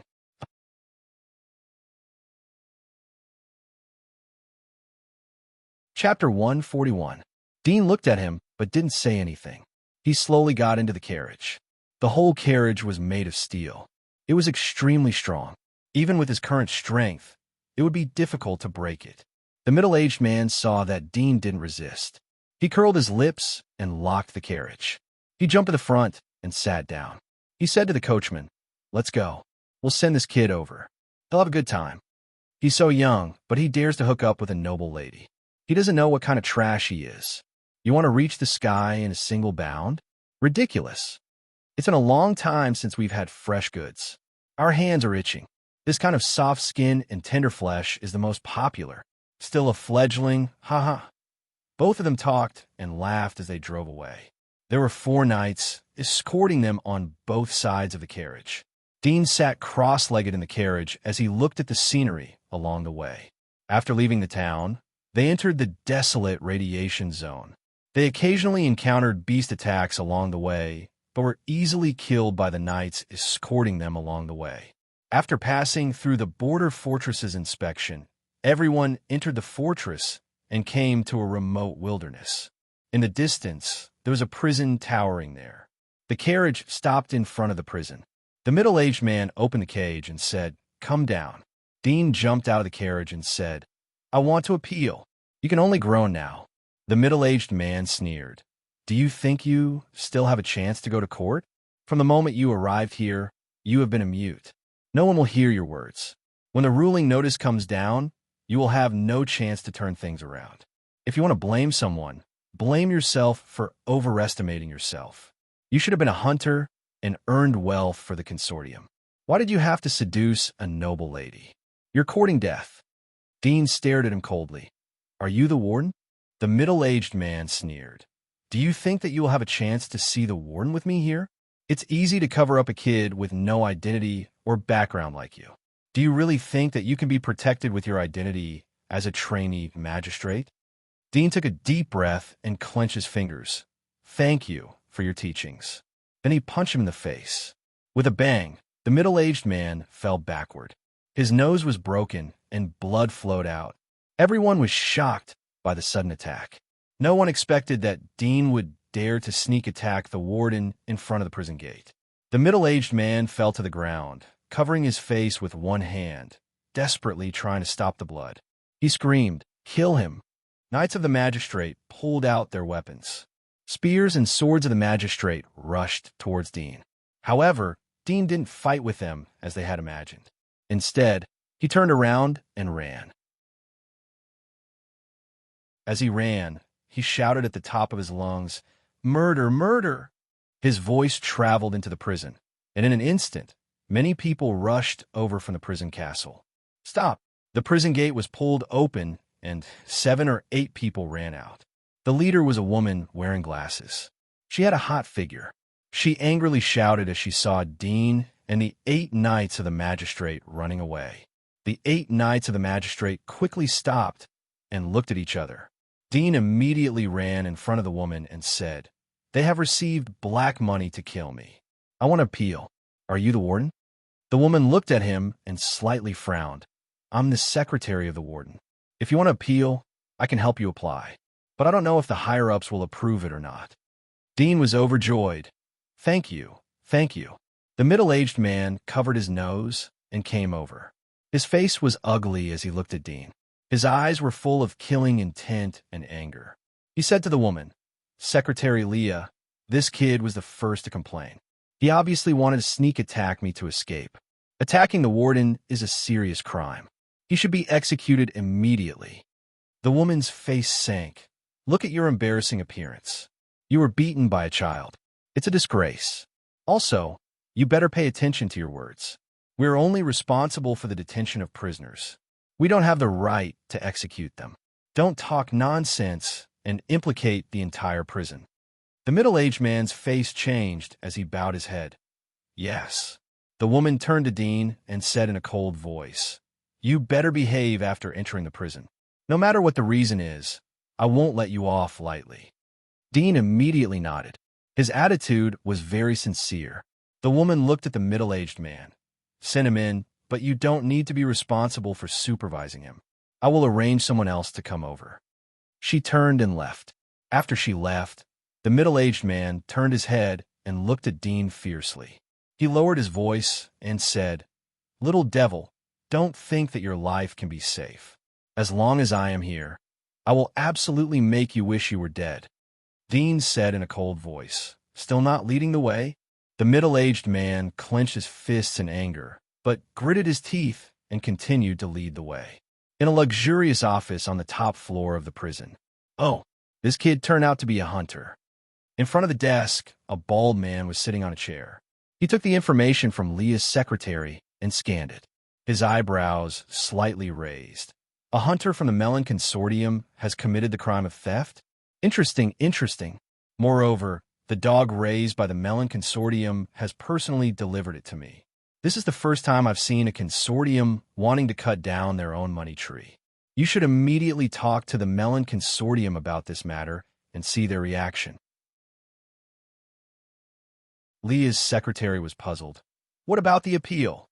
If the Melon Consortium wants to kill him, then we will sell them face and help them cover it up. Of course, the fees can't be reduced.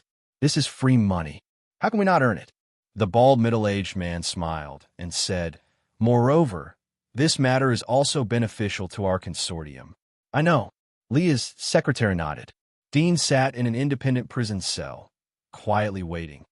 "I don't know if the Melon Consortium will bribe the warden after they get the news." He was worried. "I have to think of other ways to get out. As long as I can get the opportunity to appeal, then I will have the opportunity to prove that I am wronged. Unfortunately, no one can bail me out, even if they have a little background. But if they have a little background, then they will collapse under the pressure of the Melon Consortium. I don't know if Aunt Jura will be implicated by me." Damn! His heart was sullen, angry, and a trace of fear. 3 days passed in the blink of an eye. For the past 3 days, no one had brought him food or water. He also understood that although there was a new person in charge of supervising him, that person had most likely been bribed by the middle-aged man. As for him, he was just a prisoner. Perhaps it would only take a silver coin for someone to mercilessly hurt another stranger. However, the most worrying thing in his heart was that there was no movement outside for 3 days. There should be no hope to appeal. Dean looked at the glimmer of light outside the window. There was some sadness in his heart, but there was more despair and anger, as well as a strong, killing intent. "I can only escape from here. Otherwise, I will be trapped here and suffer humiliation. If I escape from here, I will live in the darkness for the rest of my life. In that case, I will never see Aunt Jura, Macon, and the others, and I won't be able to see her." Dean was sad, but his instinctive desire to survive inspired his determination to live. He began to seriously think about ways to escape from the prison. In the blink of an eye, 2 days passed. On this day, the cage suddenly opened. Dean, who was leaning against the wall to sleep, slightly opened his eyes and thought, "The opportunity has come." His heart was filled with killing intent, but suddenly a familiar smell floated into his nose, making him slightly startled. "Dean!" At this moment, an incredible voice came, panicked. "You! How did you become like this?" Dean was shocked when he heard the voice. He couldn't help but stare at the source of the voice. He saw Jenny in a white dress standing in front of the dim cage. Her white fingers were grasping the cage, forming a sharp contrast with the dark and thick steel column. Dean's eyes widened. He almost suspected that he was too hungry.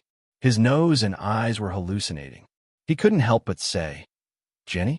How did you come here?" "My father sent me here." "Did they abuse you?" Jenny's eyes were red. Dean hurriedly climbed up and grabbed her hand.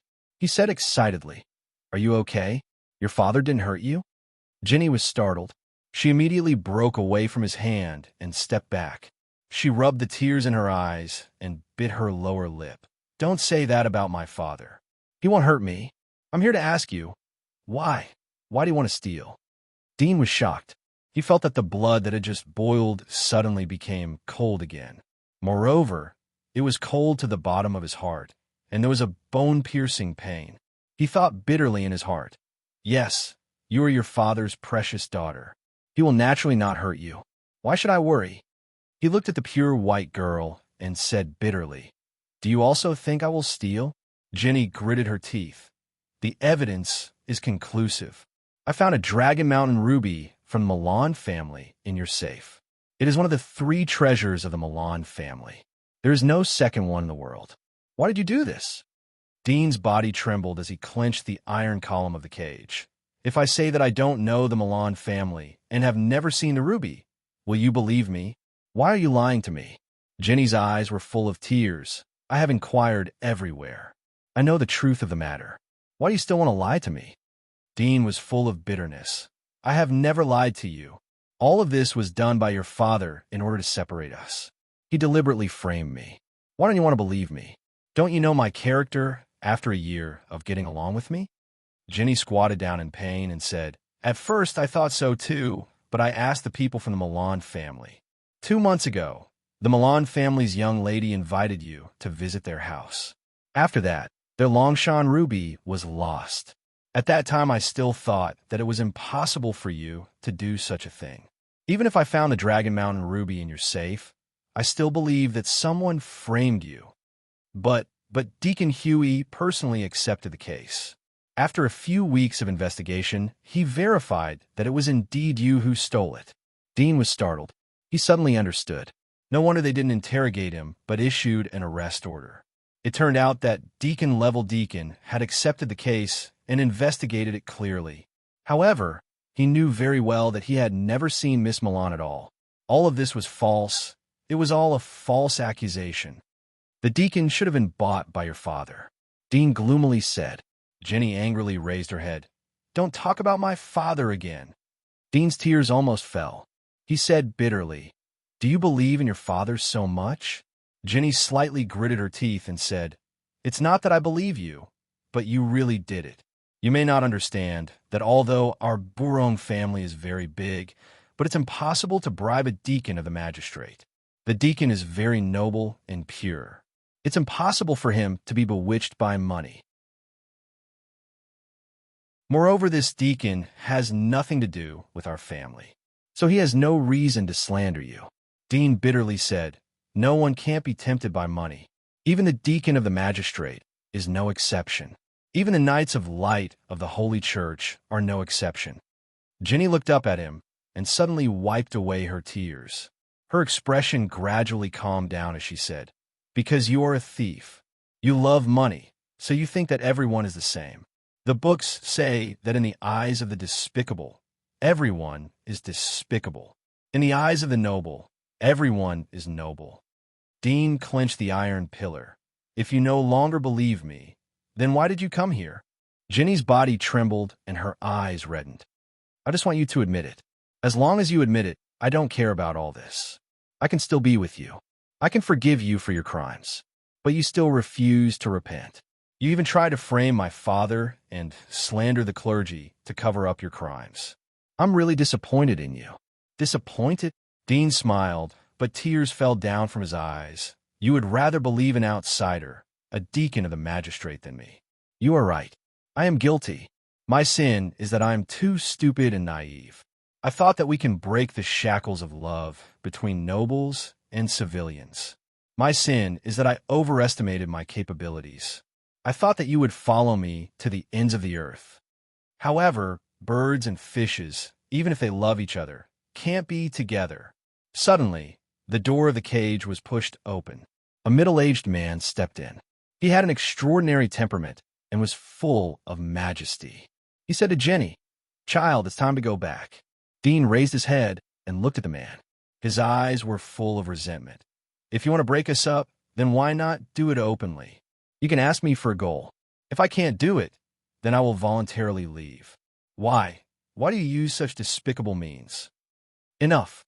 Jenny interrupted Dean. She looked at him. "Why don't you admit your mistake? Until now, you are still falsely accusing my father. If a person is innocent, Then who can wrongly accuse you? Is the entire consortium wrongly accusing you? I have asked. Your magic mark ability is the sense of smell, right? Dean looked at her in a daze. You knew my identity the first time we met, right?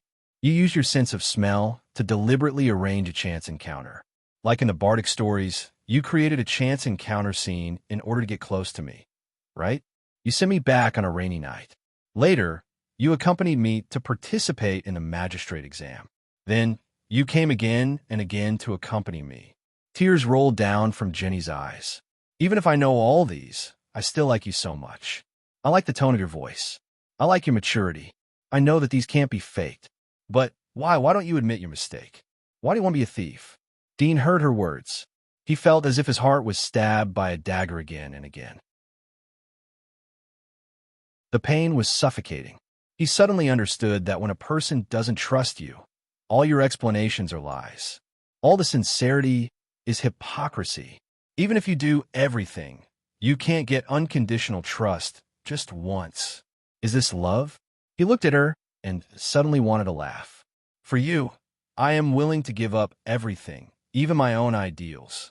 For you, I even gave up myself, willing to live the life you like. Because of your father's calculation, I almost lost my life in this hunt. However, all of this did not exchange for a good end. Instead, he became a despicable person, a dirty thief. He felt ridiculous. How foolish he was.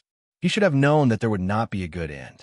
It was ridiculous that he held hope, humble and pitiful hope.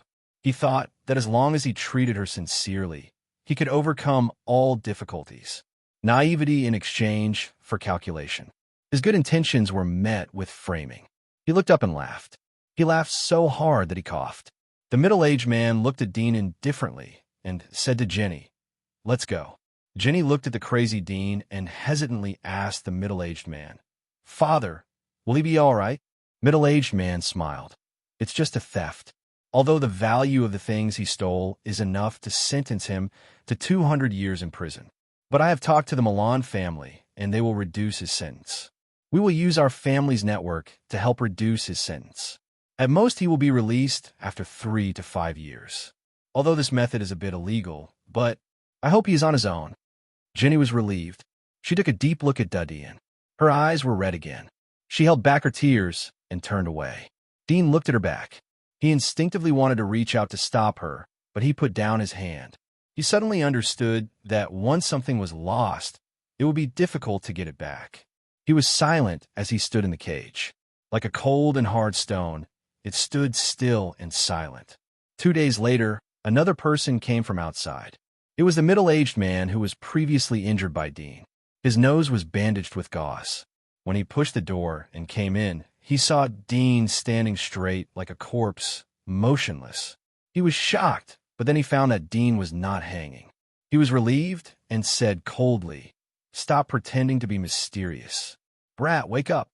Dean didn't respond as if he didn't hear anything.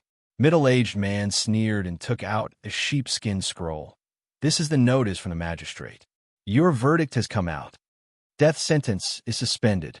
You will be sent to Thornflower Prison. The verdict will be executed after 5 years."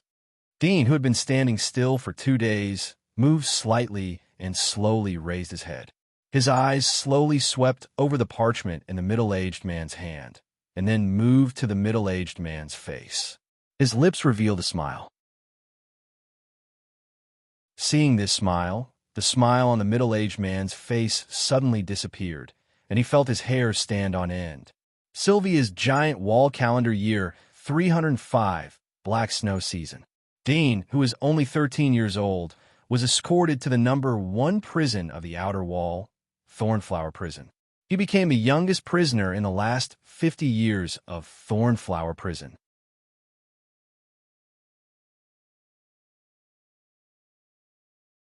Chapter 142. Thornflower Prison, also known as Sylvia's first prison. The fame of the first prison even overshadowed some of the ancient aristocrats whose businesses were spread throughout the 3 regions. However, there were very few people who knew the location of the prison except for the relevant personnel. At the moment, a huge steel carriage was slowly moving. The arm-thick steel cage was covered with a piece of black cloth. It was tied with a rope to prevent it from being lifted by the wind. There were 12 knights of the magistrate who were responsible for escorting the prisoners. The magistrate's knights were extremely strong. Even the knights of light would find it difficult to match them. The combat power of these 12 knights was equivalent to thousands of guards. At the moment, the carriage stopped. The black cloth outside the cage was untied, revealing the figure inside. It was Dean, who was sitting cross-legged. He had been hungry for 7 days in the prison. His hair was messy and his skin was dull. His hands and feet were shackled with thick metal chains to restrict his movements. "Come down," one of the knights of the magistrate shouted. Dean slowly raised his head and looked around the carriage. His eyes flashed. He saw that the Thornflower prison was in the middle of a lake. In addition to the aisle of the carriage, there was lake water on both sides. There were some huge swimming shadows in the lake. "What are you looking at? Come down," the young knight of the magistrate shouted. Dean slowly stood up, patted the dust on his body, and jumped out of the carriage. "Go!" Another knight of the magistrate pressed his shoulder and shouted. Dean looked at him indifferently. "I will go by myself." The knight of the magistrate snorted. "Then go quickly. I don't want to dirty my hands." Dean stepped on the artificial aisle and walked towards a huge black castle-like prison in front of him. The metal chains on his ankles dragged on the ground, and the bells were ringing. Splash! Waves suddenly surged out of the lake beside the passageway. It was a 7 to 8 meter long crocodile-like monster. It surged out of the water with a 2 meter long, odd-looking fish in its mouth. After it leaped out of the water, it sank back down, splashing the lake water high up to the edge of the passageway. Dean looked at it and narrowed his eyes. "It should be a monster. Don't look at it. It's just a small one." A knight sneered. Dean silently retracted his gaze and continued to move forward. After a while, the group of people arrived at the prison at the end of the corridor. The prison was built in the middle of the lake and was about 2 stories high. Outside the prison was a garden. At this moment, there were actually gardeners watering the garden. "Go in. The prison is below," said one of the knights. Following the stone path in the garden, everyone entered the gate of the castle prison. The lobby was luxurious and spacious. 7 or 8 prison guards in uniform sat in the lobby, eating snacks, drinking coffee, and chatting with each other. If it were not for their uniforms and the medals on their shoulders, most people would think that this was a high-end restaurant in the commercial district. The people in the lobby looked at them after Dean and the 12 knights came in. There was a playful smile on their faces. "It's the first time I've seen such a small one. Soft skin and tender flesh, this is my type. Another new plaything. The last one was too weak. It died after a few tries. Let's investigate whether it has any background. Don't do anything unnecessary. What kind of background can a person sent to us have?" Whispers rose one after another in the lobby. But Dean's hearing was extraordinary. He could hear everything clearly. His eyes became colder as he slowly clenched his fists. "Take him away. Don't affect my appetite. It stinks," one of the young jailers who was sitting near the door said in a disgusted tone. A knight of the magistrate looked at Dean. "Follow me." He turned and walked toward the small door next to the lobby. Behind the small door was a dimly lit corridor leading to the basement. The basement level was a spacious torture chamber. The walls were covered with torture tools, and there were sharp barbed iron bars on a horizontal plank. They were stained with blood, and brown flesh could even be seen on the barbed iron bars. Dean's face was gloomy. At this time, a guard sitting behind the counter in the basement saw Dean and others. He immediately stood up and said in surprise, "Newcomers? So small?" A knight of the magistrate said to him, "We have delivered the person. We will hand him over to you. This is his information." After that, he handed a document to the young jailer. The young jailer took a look and was surprised. "Theft? Is there a mistake? The crime of theft is here?" He looked at the bottom of the document and suddenly realized, so, poor little guy. There was no sympathy on his face as he said this. He put the document on the counter and said to Dean, "Little guy, take off your clothes." Dean slightly frowned. He thought for a moment, but took off his clothes. "Well, good. I haven't eaten today, so I don't have to clean you up." The young jailer picked up a bucket of water and poured it on Dean's head. The cold water drenched him from head to toe. His hair stuck to his face. Dean lowered his head and slightly clenched his fists. The young jailer glanced at Dean's fists and sneered. "Little bastard, do you want to retaliate against me? Your bones are hard, right? You're all very hard when you've just arrived. Now squat down and pry open your dirty clothes. Let me see if there's anything hidden inside." Dean stared at him, clenching his fists. "Go, kid." The knight behind seemed to know the inside story. There was a trace of regret in his eyes as he looked at Dean. "Although you were sentenced to death, but there is basically no room for a comeback. It is best not to provoke these twisted devils. No one will know, even if they torture you to death. So it is better to be obedient." When a young jailer heard this, a smile appeared on his face as he said, "You can't say that about us. We are here to help you imprison the devil. We are all holy angels." The knight frowned and coldly snorted. The young jailer smiled and said, "When you commit a crime in the future and are assigned to this place, I will also take good care of you." "I hope so." The knight sneered. The young jailer took back his eyes and looked at Dean. His face sank. "Boy, don't you understand what I said?" He pulled out a steel pipe and smashed it towards Dean's shoulder. Bang! The steel pipe hit Dean's shoulder. Dean looked up and stared at the young jailer like a beast. He tried to restrain himself from punching the young jailer. Puff! The punch landed on the young jailer's chest. In an instant, a few crisp sounds could be heard, like the sound of bones breaking. The young jailer's body flew backward and hit a horizontal torture device behind him, spitting out a mouthful of blood. "Stop! Stop!" The knights in the back saw him and hurried to pull him from behind. Dean roared and waved his hands. The two knights who were the first to run over-grabbed his hands and were thrown forward. They were horrified when they got up. "Smelly boy." The leader of the knights' face was cold. He came up and kicked Dean. The speed and strength of the kick was extremely fast. Dean was ready to dodge, but he couldn't react. He was kicked in the side of the abdomen and fell to the ground. The other knights immediately rushed up and pressed Dean to the ground. Dean's eyes were red as he stared at the knight who had kicked him. He struggled, but his hands and feet were pressed down by a knight. His neck was tightly clasped by two knights. He could hardly breathe, let alone break free. Although these knights were not his opponents in a one-on-one fight, but at the moment they surrounded him like a swarm of bees. It was still difficult for him to match them. Moreover, there was also the leader of the Knights of the Magistrate who was stronger than an intermediate hunter.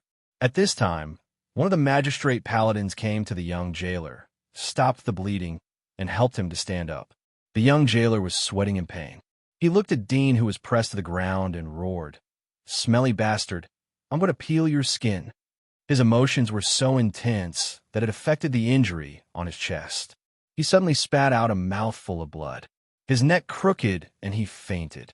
The knight who supported him frowned. He looked at the knight leader. "What should we do?" "Send him to the hospital and inform the others," the knight leader said. The knight immediately helped the young jailer to the stairs. After a moment, 5 young jailers came down from the stairs. They looked at Dean, who was pressed to the ground by 6 knights. They didn't expect that the newly transferred little guy would have such great strength. So many knights were needed to subdue him. "Take him to the cell. It's getting late. We have to go back," the knight leader said to them.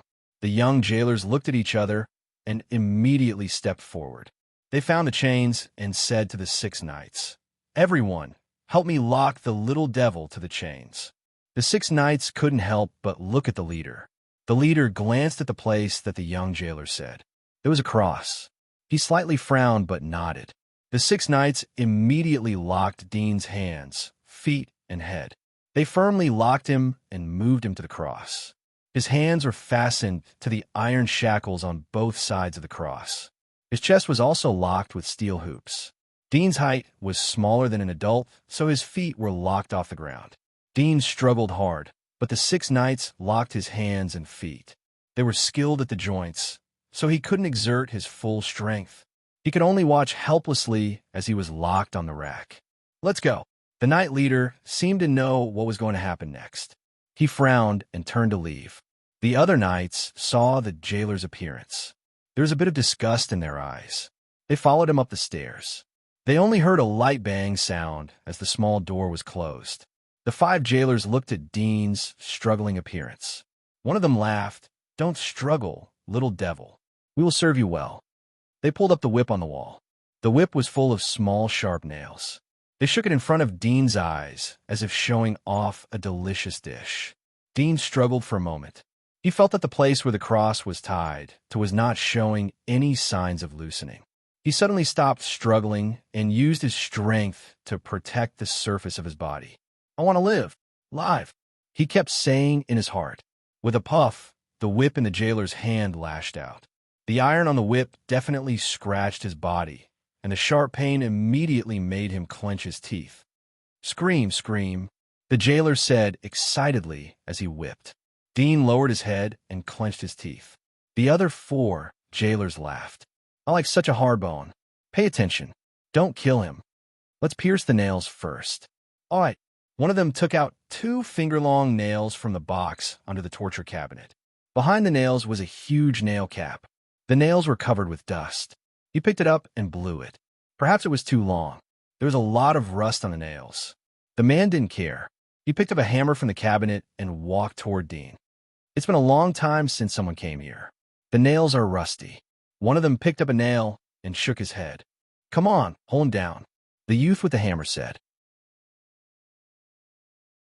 The others immediately held Dean down. The youth with the hammer pointed the end of a nail at a few inches below Dean's shoulder blade. He lifted the hammer and slammed it behind the nail. Puff! The sharp steel nail penetrated into Dean's flesh. What is pain? Dean, who had experienced many injuries outside the giant wall, almost fainted from the pain. It was as if his soul was trembling. Bang! The youth lifted the hammer and smashed it again. Dean couldn't help but scream out loud. Several jailers heard Dean's screams, and the smile on their faces became more and more intense. For a time, the whole torture room was filled with screams and the sound of the hammer. After a moment, 2 nails were nailed a few inches below Dean's shoulder blades. In this severe pain, Dean was dying. He suddenly found that in the face of pain, he couldn't think of anything in his mind. He couldn't gather any thoughts. Sadness, disappointment, and so on were all gone. There was only the feeling of pain. Several jailers obviously didn't stop there. They picked up the torture instruments on the table next to them and called them on Dean's body. A few hours later, several people carried Dean, who was dripping with blood and had no strength like a corpse, to the side of the corridor leading to the underground. After entering the corridor, they came to the floor below the corridor. The light here was dim. There were dim yellow oil lamps on the wall. The inside was extremely spacious. There was a steel cage as thick as an arm. There were figures sitting in the darkness. "Hey, a newcomer? Poor little guy. The smell of blood is so fragrant, so small. Gee, look at this delicate skin and tender flesh. Hey, my lord, send this little guy to our cell." Excited voices came from the cages on both sides. Some people whistled. Dean's consciousness was blurred, so he couldn't hear what they said. But when he passed by one of the cages, a voice came to the iron pillar next to the cage and smiled at him. "Welcome to our happy little family." Then, Dean felt that he was thrown on a cold, hard ground. His cheek was on the ground. A fishy smell came from the ground, as if someone had urinated here. He had always been a clean freak, so he instinctively wanted to raise his head. But if he moved his body a little, his whole body would be in unspeakable pain. Behind him, there was a click sound of the cage being locked. Several jailers laughed and left. Dean was like a fish that had jumped ashore, gasping hard.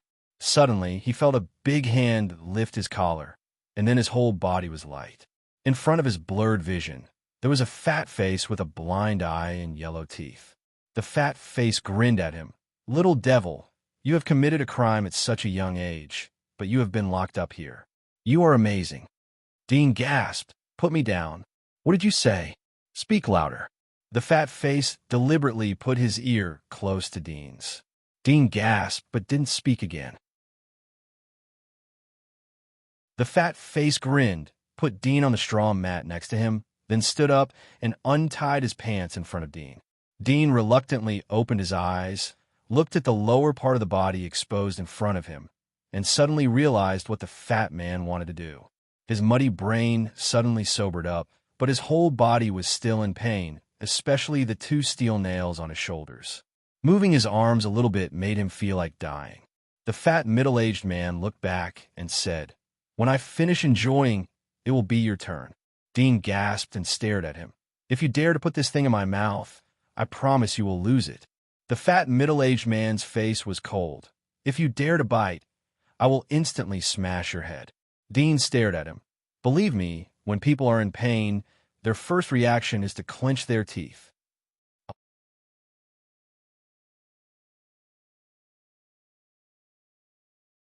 Chapter 143. Hearing Dean's words, Fatty was slightly stifled. Looking at the boy who was dying but still stubborn, he suddenly sneered. "Wait until I break your teeth, so that you can only eat porridge. Let's see how you bite." Dean was startled, and his face suddenly changed. "What are you doing? Come and hold him down." Fatty turned back and roared. In the darkness of the cage behind him, several figures of different heights came out and sneered. "This little devil is strong. It should be very exciting to play with him. Struggle, little brat. I'll make you scream with joy later." Several people laughed and said, while moving forward, looking at Dean, who was forced to stick close to the cage, and laughed with bad intentions. There was a burst of laughter from the other cages next to them. Some people in the cage shouted loudly, "Fat pig, don't play too much, we still want to play." It's rare to see such a soft skin and tender flesh come in. Damn, this fat pig is lucky. Unexpectedly throw him into this fat pig's cell. If I knew there were new people coming in, I would have killed 1 or 2 to make room. Dean looked at the approaching figures and smelled the stench of urine and feces. He felt nauseous in his heart. He clenched his teeth and struggled to stand up slowly. Just this small movement was so painful that his whole body almost cramped. He wished he could pass out. However, the surrounding laughter, as well as the nearing lascivious laughter, caused his heart to be filled with fear, anger, and a deep sense of helplessness and sorrow. He clenched his fists, and like a wounded beast, he growled, "Don't come any closer." The youth's pale roar was met with more and more laughter. He tightly stuck to the cage. His heart only wanted to escape from here, but there was no way back behind him. What is despair? When he faced a few meters tall monster, he still held a trace of desire to survive. But at this moment, there was a pain in the bone marrow of despair. At this time, those figures stood in front of him, surrounded him, and reached out to grab his arms and shoulders with a lewd smile. Seeing such a move, Dean was like a frightened beast. He roared angrily and raised his fist to smash. But as soon as he raised his arm, the handcuff chain made a jingling sound, affecting the other arm. From the shoulder blade of the other arm, there was a burst of severe pain, almost making him faint.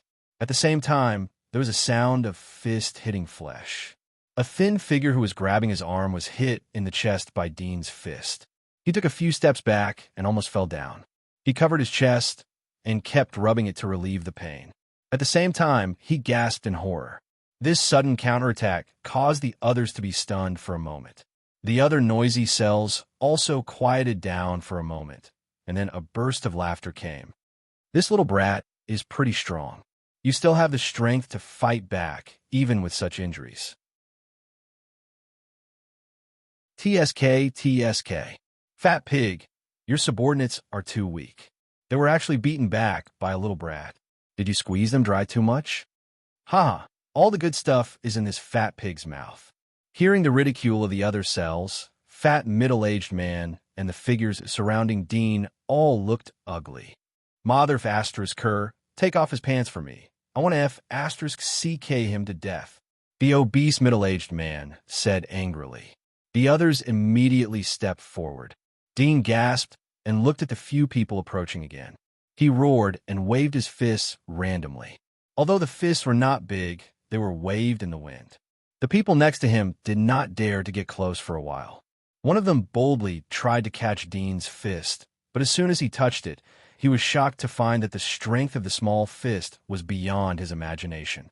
His arm was numb, and he hurriedly retreated. Fat middle-aged man saw that several of his subordinates did not dare to get close. He scolded and stepped forward to see the opportunity. He kicked the gap in Dean's chest. Bang! Dean's body hit the cage behind him, making a muffled sound. Fat middle-aged man's strength was great.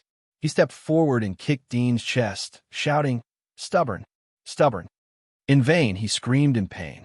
He saw Dean suddenly wrapped his foot and bit his thigh like a vicious dog. Fat middle-aged man hurriedly swung his foot, but when he swung, Dean's teeth pulled the flesh of his thigh, tearing it more painful. In panic and anger, he hurriedly raised his fist and hit Dean's head. Bang!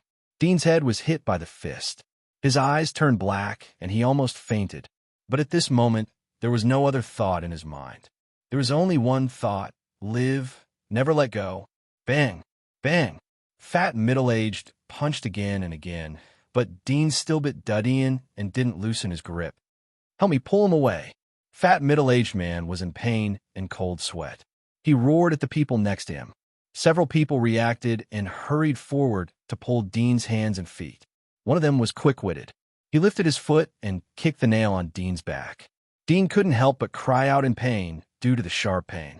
Taking advantage of this opportunity, Fatty hurriedly withdrew his foot. He saw that the flesh on his thigh was engraved with teeth marks. It was like a dumpling almost falling off from his thigh, leaving only a little bit of flesh stuck to his thigh. He roared in pain and retreated to the straw mat next to him.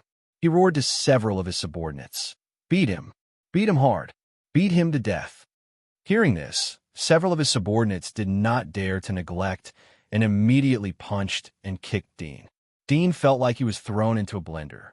A steady stream of force hit his body as if to crush him. The pain was imposed on his body, making him feel like he was better off dead than alive. The sharp pain seemed to shatter all his consciousness, his persistence, his beliefs, and even his personality. Perhaps, if he bowed his head, he would no longer feel pain? Don't resist, you will die. There seemed to be a voice constantly telling him. He didn't know how much time had passed. As if he was finally tired of it, he felt that he was thrown to the ground. The punches and kicks that constantly hit his body were all withdrawn. At this moment, he suddenly felt that the world seemed to calm down. His heart was relieved. He only hoped that he could lie down like this. However, the world was connected. If a person fell down, he would meet another person who would step on him again. In a daze, he felt his body being lifted up by someone. Two coarse hands grabbed his waist, as if they were carrying a weak sandbag. His body also bent down from the waist, as if he was bending over and lowering his head. His muddled thoughts were suddenly awakened. Although he did not look, he realized what kind of posture this was. Don't resist, it's too painful. There seemed to be a voice persuading him. Bear it? He suddenly thought that if he could bear such a thing, he could even abandon himself. Why can't he bear this pain? These thoughts flashed through his mind in an instant. Faces flashed through his mind. Intense hatred and unwillingness suddenly blocked his chest. He roared hysterically, twisted his body, raised his left hand, and waved it. Bang! The fist swept the side of the figure's abdomen. The figure groaned, loosened his hand, and took a few steps back. Dean also fell to the ground, but he climbed up again. He clenched his fists and knelt on the ground, roaring at the sky. Ah, ah! The roar reverberated throughout the entire cage, resounding through the entire cell. The person who was hit in the abdomen was about to rush up, but heard the soul-shaking roar of the teenager. He could not help but be startled. It was like a battle between beasts, roaring at each other to scare each other. He was frightened. The laughter of other cells was instantly overshadowed by the roar. Everyone looked at the young and thin figure, and could not help but put away the contempt in the bottom of their hearts. For a time, they were speechless. The cell was silent. Only the roar echoed.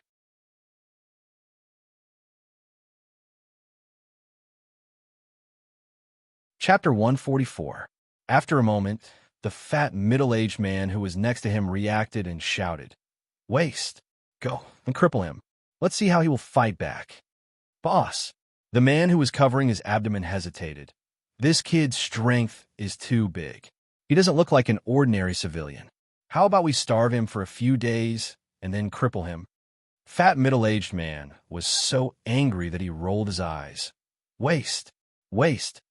Although he was cursing, he didn't force the others to besiege Dean. The latter's resistance really surprised him. Generally, people who have been pierced by steel nails, no matter how rebellious they were before, would become like a dead dog. They wouldn't be able to resist. But this kid was very strange. He was obviously lying on the ground and didn't have the strength to stand up. But the result was that his resistance was crazier and fiercer than the others. Moreover, he had tasted Dean's strength. He couldn't help but think that if it wasn't for the steel nails, he wouldn't be the kid's opponent in a head-on fight. Don't let him rest. This kid is most likely a hunter or a knight. Although fat middle-aged man's face was fierce, but his mind was very sharp. Give me 24/7 turns to attack him. Don't let him close his eyes. I don't believe that I can't beat him. A newcomer wants to make waves? Bah! Fat pig, stop! A voice came from the cell next to him. A burly youth said in a low voice, "This kid has good potential. I want him." Fat middle-aged man's face sank. Scar, it's not that I don't want to give you face, but I have already offended this kid. If I let him live a good life in the future, then I won't have a good life. I must cripple him. I promise you that he won't provoke you in the future. The burly youth frowned. Fat middle-aged man sneered. When his injury is healed, then he will come to me for revenge. You may not be able to stop him. There is no room for discussion. You don't have to say it again. I don't want to fall out with you. The burly youth's face was gloomy. He deeply looked at him, but didn't say anything. What are you waiting for? I said, don't give him time to breathe. Fat middle-aged man turned back and shouted. These people were hesitant, but they still stepped forward to intimidate Dean, making him tense up. Dean gasped and looked at the figures that were constantly shaking in front of him. The previous torture on the rack and a massive loss of blood made his eyes blurred. He raised his hand to make an attack posture while restoring his physical strength. Among them, a skinny youth was more clever. He saw that Dean was just an empty frame. After a few deliberate feints, he suddenly kicked out. Dean was caught off guard. He was kicked in the arm and fell to the ground. When the others saw this, they grew bolder and continued to feign attacks. Occasionally, they would launch a sneak attack. Dean's body was soon covered with scars. The skinny youth feinted back and forth a few times, but once again attacked and kicked Dudian's neck. Dean, who had long given up resistance, raised his arm in vain and tightly hugged his foot. His face was ferocious as he raised his other arm and smashed it on his knee. Gotcha! The sound of bones breaking echoed. At the same time, the skinny youth's mouth issued a pig-like scream, howling in pain. When the others saw this, they hurriedly stepped forward and kicked Dean, forcing him to let go of his hand. Dean didn't resist. He loosened his hand and leaned against the cage behind him. He felt the pain on both sides of his shoulder blades, making his nerves twitch. But compared with before, he was barely able to bear it. It was like the human instinct was gradually adapting. The skinny young man retreated with the help of the others. He sat on a straw mat on the ground and cried out in pain. The leg he had kicked out was protruding in the opposite direction. The blood vessels and nerves inside were obviously damaged. Fat middle-aged man's face changed. He looked at Dean coldly and said, "Good boy, you are tenacious." Dean stared at him and didn't speak. The others immediately helped the skinny youth to deal with his leg injury and adjust his bones. For a while, no one paid attention to Dean. The people in other cells knew that the entertainment was over. They were a bit bored. Boring. Fat Pig is too garbage. He can't even deal with a little kid. Fat Pig, if you don't kill the little kid, then you will be the one to die. He came to our Thornflower prison at such a young age. He is definitely an evil embryo. Fat middle-aged man didn't think that the new kid would be so difficult to deal with. But he didn't rush to act and continued to wait. A few hours later, 2 jailers opened the door and put down a wooden plank from the stairs. They carried a cart and rolled down the plank to the corridor. One of the jailers shouted, "Trash, it's time to eat." The laughter and chatter in the cells suddenly quieted down. Another jailer picked up the food on the table and threw it into each cell. All of them were pieces of dark bread. "Sir, we seem to be missing one," someone in one of the cells said. Two jailers picked up the dark bread and casually threw it away. One of them bent down and said, "Missing one? Give me the one in your hand." The jailer seemed to realize something and shook his head. "It's a lot. I told you to give it to me. Did you hear me? Stupid pig." The jailer roared. The jailer's face turned ugly, but he still handed the bread to the jailer. The jailer picked up the bread and spat 2 mouthfuls of saliva on it. He threw on the ground outside the cell. He lifted his toes and stepped on it. He twisted back and forth and flattened the bread. He sneered, "Garbage. If you want to eat, then pick it up." Then he went back to the cart and continued to distribute the dark bread to the other cells in the corridor. After a moment, the cart arrived in front of Dean's cell.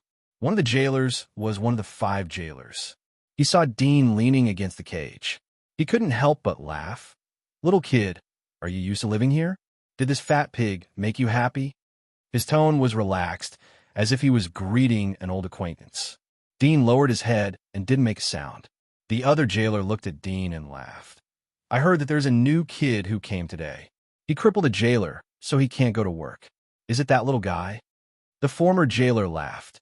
"Yes, it's Lawrence's fault. He is too stupid. He doesn't know how to nail him first and then torture him. Ha! You'll have to lie in bed for half a year. His wife will be lonely." The other young jailer laughed upon hearing this. The former jailer suddenly turned his head and shouted, "Do you want to see a performance?" "Performance?" The people in the other cages who were eating the dark bread looked up. One of them took the lead and shouted, "Yes, yes." The people in the other cages didn't fall behind and quickly responded.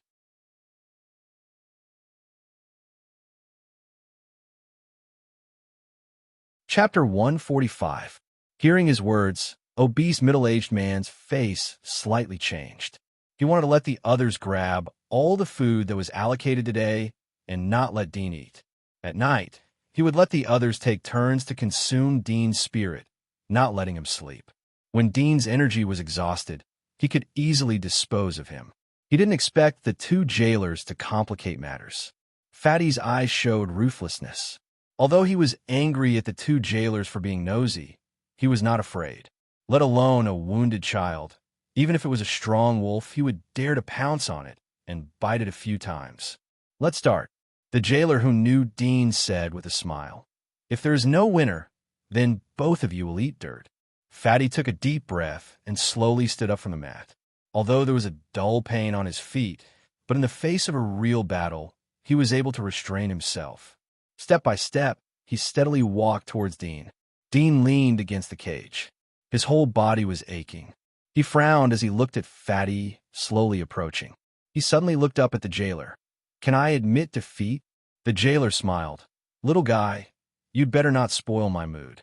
Everyone is watching. You can rest assured that this fat pig won't dare to kill you. Only we can execute scum like you." Fatty squeezed his fist and grinned. "Boy, you should beg for mercy from me. Call me ancestor, and I will give you one less punch." Dean took back his eyes, sighed, and murmured, "Unfortunately, I don't want such a stupid descendant like you. You are courting death." Fatty's face twitched. His eyes were full of anger and killing intent. But he was not provoked and careless. He was well aware of the role of the people who could enter this prison. He immediately took a deep breath and aimed at Dean's shoulder injury. His eyes flashed slightly. He suddenly lifted his foot and swept out. Whoosh! The wind whistled and the momentum was great. Dean stared at him coldly, like a tiger on the ground. He looked at the foot and slightly raised his arm. Seeing him raise his arm, Fatty's foot suddenly stopped. It was a feint attack. Dean's arm also fell. The obese, middle-aged man secretly sneered in his heart. "Fight with me?" He lifted his leg again, and it was another powerful kick. Dean saw him lift his foot and raise his arm slightly. The fat, middle-aged man retracted his foot once again and feigned another attack. He walked a few steps, changed his angle, and raised his leg to kick again. Again, it was a feint. These 7 or 8 consecutive kicks were all feints. As the saying goes, nothing happens more than 3 times. After so many feints, no one would be able to tell if the opponent's next attack would be a real one. The advantage of feigning an attack was that it could deceive the opponent into fully concentrating on defense every time. This was very taxing on one's stamina, energy, and patience.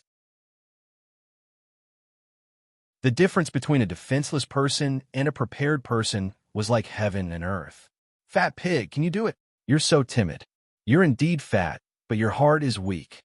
The people in the other cells next to him jeered, although their words were full of ridicule, but all of them secretly cursed the fat pig for being cunning. To deal with an injured kid, he still used such a dirty trick. However, thinking of the previous words of the jailer, no one dared to despise Dean. On the first day, he let the jailer go out lying on the ground. Such a character was extremely difficult to deal with. The obese middle-aged man was not affected by the others at all. He did not decide to attack because of the ridicule of others. However, his face showed a very angry look. Almost all the onlookers in the other cells thought that he really could not stand the provocation and would attack. However, when they saw that it was another feint, everyone suddenly lost their temper. Even the ridicule felt boring. Fatty raised his foot 7 or 8 times in a row to feint. Dean's breathing was getting heavier and heavier. Perhaps it was because he was too tired. Sometimes when he saw Fatty's kick, he was too lazy to defend. Suddenly, the obese middle-aged man's legs swept out in the same posture as before. The moment he kicked, Fatty's small eyes revealed a strong, killing intent. Everyone thought that the kick was a feint attack and would be withdrawn halfway. However, this time it didn't. Instead, it directly kicked Dean's shoulder, which made everyone's heart shiver. Dean, who had been panting slightly, suddenly stopped panting at this moment. Previously, he was almost powerless to lift his arm, but this time he suddenly raised it. Like an eagle's claw, he accurately grabbed Fatty's foot and pulled it out of the cell. At this time, everyone suddenly noticed that Dean's arm had stretched out through the iron pillar of the cell. This pull directly pulled Fatty's foot out from the middle of the iron pillar. The latter suddenly fell to the ground due to a big split. His body lost balance and fell to the ground. Dean clenched his teeth in pain because of the nail in his shoulder blade. He suddenly rushed out from his sitting position. When the opponent fell to the ground, his left hand grabbed his hair and fiercely threw him to the ground. Originally, under the penetration of a nail in his shoulder blade, his arms were not only in pain, but also unable to exert strength. However, after the previous slow sensing, Dean found that his left hand could still exert strength. Previously, he had relied on the strength of his left hand to repel the others. His left hand was eroded by the cold crystal, so he couldn't feel it. Although the internal muscles would still affect the nail in his shoulder blade, he could exert the same strength as before. However, the greater the eruption of strength, the greater the impact of the nail and the heavier the pain would be. However, he knew that this was the hope that he had to grasp. A strong desire to survive made him almost explode in pain and burst out with all his strength. Bang! The fat middle-aged man's forehead hit the ground hard, especially the split posture, which almost made him faint from the pain. The pain in his waist, spine, and crotch made him want to scream. Although he had done a lot of bad things, it did not mean that he could bear great pain. Dean clenched his teeth and grabbed his hair. He didn't wait for him to grab back, and his fingers suddenly poked out. Puff! Almost at the same time, the index and middle fingers of his left hand deeply inserted into Fatty's eye sockets. The 2 eyeballs were suddenly squeezed out, but Dean's fingers were clasped down, tightly clasping the eyeballs left and right. Ah! Fatty almost went crazy from the pain. He raised his arms and punched randomly. A punch hit Dean's abdomen, affecting the previous injuries caused by torture. Dean's face turned pale. Seeing that his eyes were blind, he immediately loosened his fingers, took a few steps back, fell to the ground, and gasped for breath. His best opportunity was to take the initiative to sneak attack when the opponent feigned an attack.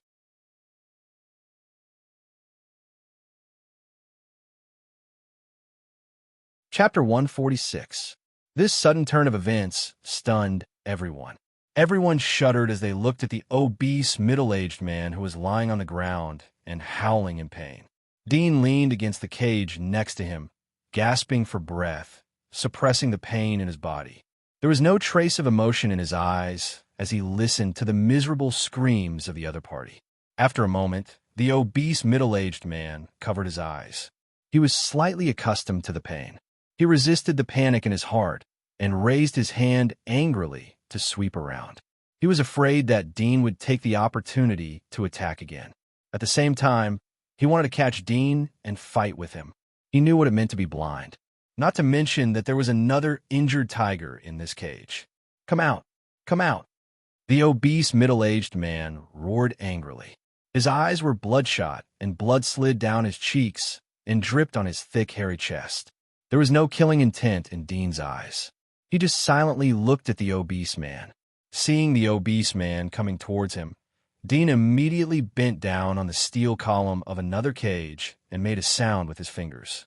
Seeing Dean's action, the people in the other cages next to him secretly thought that he was cunning. At the same time, they faintly felt that if this kid could resist this attack, he would become an existence like a tiger in this prison in the future. The obese, middle-aged man roared and rushed over when he heard the sound. He raised his hand and fiercely hit the steel column. He immediately bent down and pounced to the left and right, but he didn't touch Dean's figure. He immediately realized that he was fooled. He didn't rush, but stood still and relied on his hearing to sense the movement around him. "Fat pig, come on! On your left, on your left! Are you blind? On your left! Oh, you are really blind!" Some of the people in the other cells next to him didn't have the slightest sympathy. They laughed and deliberately said in the opposite direction. In fact, Dean was on the right. However, the people living in this prison had already seen the clues. They knew that the obese, middle-aged man couldn't make it. Instead of offending an injured tiger, it was better to offend a tiger without teeth. The surrounding noise seriously interfered with the hearing of the obese, middle-aged man. He angrily roared, "Shut up! Shut up! All of you shut up! Don't shout! He's going to pounce. Behind you. Be careful," the others reminded him, but their faces were full of ridicule. They couldn't help but laugh heartily when they saw that the obese, middle-aged man had listened to their warnings and reacted to them. Dean sat in a dark corner, expressionlessly looking at the fat, middle-aged man who was like a headless fly scratching in front of the cage. The laughter around him made the coldness in his eyes gradually disappear, leaving only silence. "Where is he?" The obese, middle-aged man thought of his subordinates and roared. They looked at Dean's position, but saw that Dean also turned his head to look at them. Through the blood-stained, messy hair on his face, they could still see a pair of indifferent eyes. They looked at each other and hesitated to be silent. Among them was a young man with a sturdy physique. He gritted his teeth and said, "Boss, he's at the wall on your left." Fatty heard his words and immediately rushed towards Dudian's direction. Dean's eyes were cold as he immediately dodged. At the same time, he dragged his body and ran towards the sturdy youth. "Come to me, I'm here." The sturdy youth saw Dean rushing towards him, and his face showed a bit of panic as he hurriedly shouted. Fatty heard the words and immediately rushed towards the direction of the voice. Dean saw that the others were hesitating. It seemed that they were ready to join forces to resist. His heart sank as he squeezed out a voice from his teeth. "Do you want to continue to mix with the waste? If you don't want to die, then get out of here." Several people heard Dean's words. Their faces changed, and one after another avoided. Only the sturdy youth stood in the same place. His face was ugly as he said, "You bastards, if the boss dies, he will come back and clean us up." The few people looked at each other, but didn't make any response. The sturdy youth immediately knew their plan. He cursed in his heart and dodged to the left. He didn't dare to confront Dean head-on. Dean panted as he forced the sturdy youth to the left corner. After all, the cell was so big, and although the sturdy youth was physically strong, but he was just an ordinary civilian criminal. He was quickly forced to the corner by Dean. "Boss, I'm here, come quickly." The sturdy youth hurriedly shouted. The obese, middle-aged man roared and rushed over. Dean panted as he slowly raised his left hand to grab the sturdy youth. The sturdy youth had nowhere to retreat. He fiercely clenched his teeth and raised his fist to hit Dean's shoulder blade. Dean deliberately moved slowly. He was waiting for this moment. His wrist moved and pinched the fist. He turned around and threw it towards the fat, middle-aged man. The sturdy youth tried to resist, but he was horrified to find that his fist was like being strangled by steel. There was a feeling of fragmentation. Moreover, the figure who was half a head shorter than him had terrifying strength that he couldn't resist. However, he reacted very quickly and quickly raised his hand to hit Dean's other shoulder blade. Dean didn't stop him, and he was unable to lift his right hand. He suddenly squatted down. The sturdy youth punched the air. He was about to take back his fist and continue to attack, but his pupils shrank, and he cried out, "Boss!" Bang! Fatty's fist suddenly hit the sturdy youth's chest, which was originally the height of Dean's head. The sturdy youth spurted a mouthful of blood and was smashed against the wall. His face was full of pain as he groaned. "Boss, it's me." He is squatting down there. Fatty heard this and quickly squatted down to attack. Dean had already rolled away.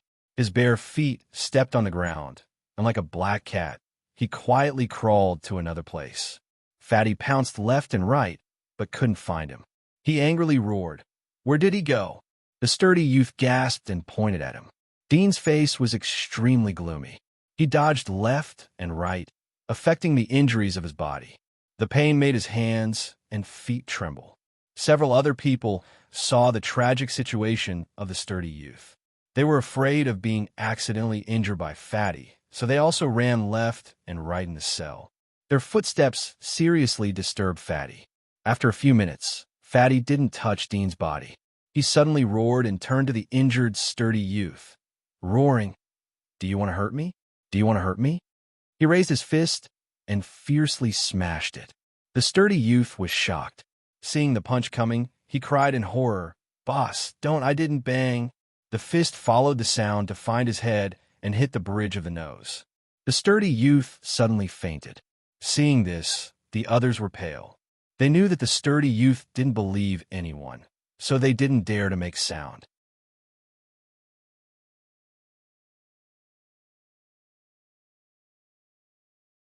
Chapter 147. Well, that's the end of the game. The former guard shrugged his shoulders and threw 2 pieces of cheap black bread into the cage. He looked at Dean. "Eat, little guy." Dean was relieved and was about to pick it up.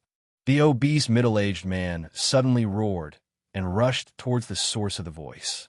He fumbled around on the ground and picked up 2 pieces of bread and stuffed them into his mouth. "Shut up, you scoundrel!" the jailer roared angrily. The obese middle-aged man didn't care and desperately stuffed it into his mouth. "Fat pig, you are courting death." One of the jailers was infuriated. He took out the key and opened the cage. He took out the stick from the cart and ruthlessly whipped the fat middle-aged man's back and head. He didn't care where the fatal spots were and continued to whip the fat middle-aged man's face. Fatty screamed a few times in pain. He threw away the crumbled black bread and desperately shrank back. "Let you eat, let you eat." The 2 jailers angrily whipped the fat middle-aged man with their sticks and raised their feet to kick his face and chest. The other people were silent as they saw them beating Fatty. They retreated and didn't dare to come close. The guards were the highest existence in the prison. They could control their life and death. Under the continuous whipping of the 2 jailers, the fat middle-aged man screamed in pain. "I won't dare! I won't dare! Please spare my life, my lord." The 2 jailers didn't care. After a series of punches and kicks, they saw the obese middle-aged man lying in a pool of blood. Only then did they stop. They spat on his face and turned to leave his cell. Dean looked at the crumbled bread on the ground. He wanted to talk to the 2, but after hesitating, he didn't say anything. He silently picked up the crumbled bread on the ground and ate it little by little. He hadn't eaten for 6 or 7 days in the prison. He was hungry and exhausted. At this moment, he could even bite the bark of a tree. The 2 prison guards pushed the cart and continued to distribute food to the people in the other cells behind them. After they left, the 2 of them pushed the empty cart and left. They laughed as they walked and talked about the food they planned to order when they went to the canteen. The people in the surrounding cells heard the words roasted chicken, steak, foie gras, and so on. Everything seemed to be calm again. The people in each cell ate the bread they had snatched as fast as they could, and then began to chat with each other listlessly. They talked about women, the scenery outside, and their past glory. Dean silently ate the bread. He felt that the burning hunger in his stomach had slightly subsided. His body had recovered some strength. Although the 2 pieces of bread were not enough to fill his stomach, but he had been hungry for so many days. Eating too much at once would hurt his stomach.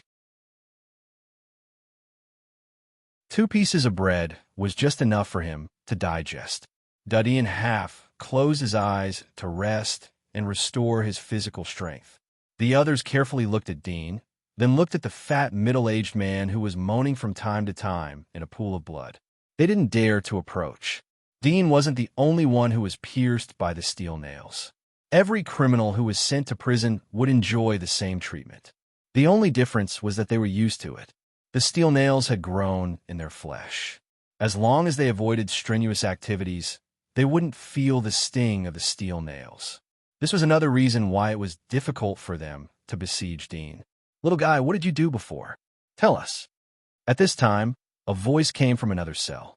The people in the other cells immediately echoed, "Yes, yes, join our happy little family. You haven't introduced yourself yet." Dean slowly opened his eyes and indifferently glanced at the people. "I'm not like you garbage. I didn't commit a crime." Hearing his words, laughter came from the other cages. "Little guy, you don't want to say that you were wronged, do you?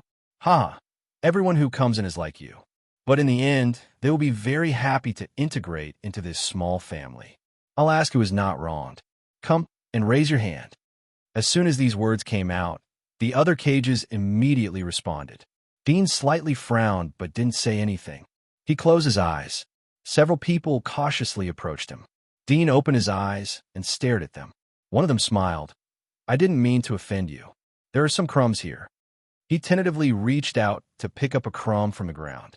He slowly put it into his mouth as he saw that Dean didn't respond. Dean realized that he was wasting the crumbs, but he didn't say anything. He closed his eyes and quietly rested. In the evening, the 2 guards pushed the cart again. One of them said in a loud voice, "Today, I'll give you more benefits. There's a steak. Who wants it?" The quiet cells were in an uproar as they heard his words. "Me. I want it. Give it to me, elder." The guard was very satisfied as he saw such a warm response. He raised his hand and said, "There is only one steak. There are so many people who want it. Do you know how to do it according to the old rules?" The response from the cells died down as they heard the guard's words. Dean leaned against the cage and silently looked at them. He saw that one person in 2 of the cages said, "I want it." The 2 jailers glanced at them and said with some dissatisfaction, "Looks like you're both full. Just the 2 of you?" They saw that there was no response from the other cells. They coldly said, "Then you can fight for it." They opened the locks of the 2 cages. 2 people stepped out of the cages. One of them was the Scar youth who had previously said that he wanted Dean. "Scar, don't fight with me." A blonde youth came out of the other cell. Scar sneered, "It depends on your own ability." He took the lead to attack. Dean silently watched. After a few minutes, the winner was Scar. His face was red and swollen. He gasped and said, "Elder, I won." "I know." The guard handed out the steak. Scar reached out his hand to take it. The steak fell to the ground. There were several rows of bite marks on the steak. It was obvious that it was a leftover piece. The guard spat and said in a disgusted tone, "Do you think that I don't know that you want to eat steak? Do you think that I don't know that you are deliberately acting?" Scar's face slightly changed. "I can't wait for Elder to drag him out and peel off a layer of skin." The jailer sneered and said, "As you wish." Scar's eyelids twitched, but his expression remained unchanged. The blonde youth who was beaten to the ground roared at Scar, "Damn beast! I curse you to die a horrible death." The jailer waited for Scar to pick up the steak and then locked him in the cage. Then he continued to push the cart and distributed bread to the other cages. When all the bread was empty, the jailer left with the cart along with the blonde youth. When the door above the corridor was locked, the heavy atmosphere in the cells on both sides of the corridor was immediately relieved. These two damn beasts. Unlucky old Jean. Indignation and sighs came from the cages. Dean picked up the 4 pieces of bread that were thrown at the door of the cage. He looked back at the hungry eyes of several people in the dark. Who wants to come and grab it? Several people saw Dean pick up the bread in a coherent movement. How would they dare to snatch food from him? They quickly shook their heads. One of them said in a flattering tone, "You are our boss in the future. If you have any command, just say it. We will follow you." Dean had sensed the rules of survival in the prison. He didn't say anything as he slowly ate the bread. After eating 2 pieces, he stuffed the remaining 2 pieces into his arms and prepared to eat them later in the night. Several people looked at him with envy, but didn't dare to come forward to grab it. They could only continue to flatter Dean. Dean was indifferent. He understood that no amount of rhetoric was more important than his own strength. At this time, Dean noticed that the youth called Scar in the next cage didn't eat the steak, but hid it in his arms. A trace of desire flashed in his eyes. Scar noticed Dean's gaze and smiled. "Little guy, everyone here calls me Scar. What's your name?" "Dean," Dudian replied. He didn't have any bad feelings towards this person for saving him, but he also didn't have a good impression of him. Scar nodded and smiled. "Were you a hunter or a knight of the magistrate? Were you a knight of light?" Dean wrinkled his brows, but didn't answer. Scar seemed to be aware that there were some secrets involved. He smiled but didn't say anything. Dean asked, "Why aren't you eating?" Scar knew what Dean was referring to. He sighed. "Jean has suffered a lot this time. This is for him." Dean knew that Jean was the blonde youth who was dragged out. His eyes flashed. "Are you acting?" Scar looked at him and thought for a moment. He nodded slightly and said, "Yes, these bastards will occasionally give us some good things. But every time they want to see us kill each other. So we decided to act it out. We don't have to risk our lives every time. After all, the injuries we get are not worth it compared to the things we get. Originally, this time it was mine. But these 2 bastards have harmed Jean, so I will give him compensation." Dean looked at the other cells. "Do the others agree?" Scar nodded. "If no one fights for it, then these 2 bastards will embezzle the food for all of us. So we have to act." Dean was silent as he heard his words. More than an hour later, the blonde youth was dragged back by 2 guards. His body was covered with blood.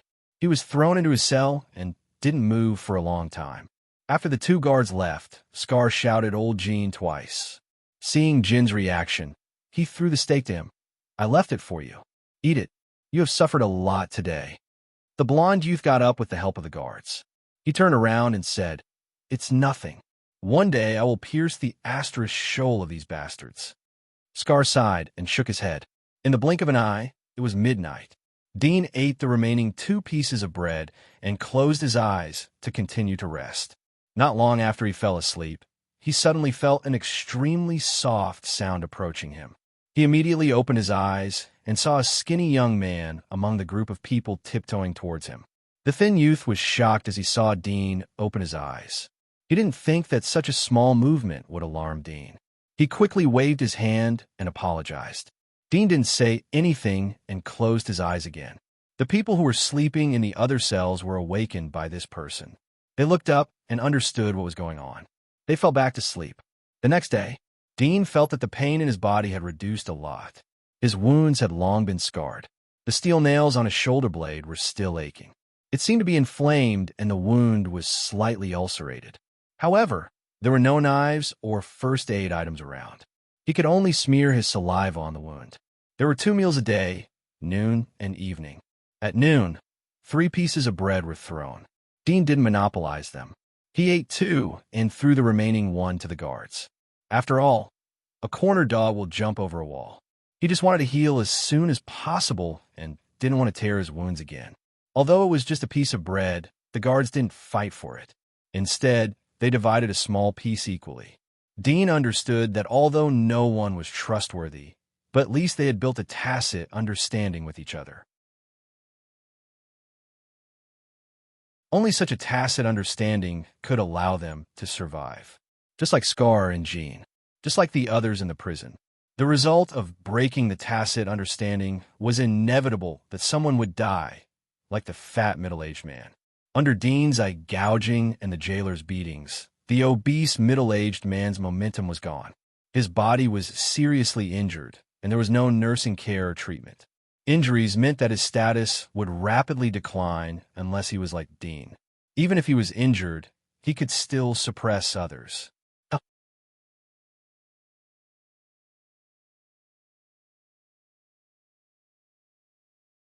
Chapter 148.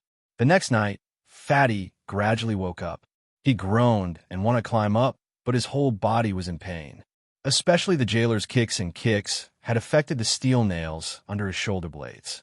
At the moment, his hands were soft and powerless. He couldn't get up for a while. He roared angrily. "Are you all dead? Come and help me." The few people shrank back and looked at each other.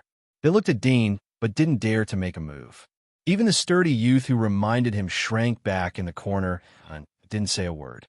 The fat middle-aged man roared a few times. Seeing that no one responded to him, the fear and sorrow in his heart made him even angrier. But he already understood that he had been abandoned. An injured, blind tiger, even if he revealed a fierce expression, would not be able to control the others. Moreover, he wasn't like Jean and Scar, who had a high prestige in the prison. Even among the cell leaders, he was one of the best. Even if one of them was seriously injured, no one would dare to bully him. Loneliness, helplessness, despair, darkness. It was as if he had experienced the first time he was thrown into prison. At that time, he cried and was violated. He forced a smile and flattered others. It was not until his term as the boss was up and he was sentenced to death that he got the chance to be promoted. Now he fell again. Dean silently looked at him and didn't say anything. After a moment, the dinner was delivered. This time, he was luckier as 4 pieces of bread were thrown in. Dean picked them all up. Fatty heard the sound and suddenly crawled up, but he didn't rush to snatch the bread. Instead, he kowtowed in the direction of Dean and begged, I beg you, spare me. You're my boss. I admit defeat.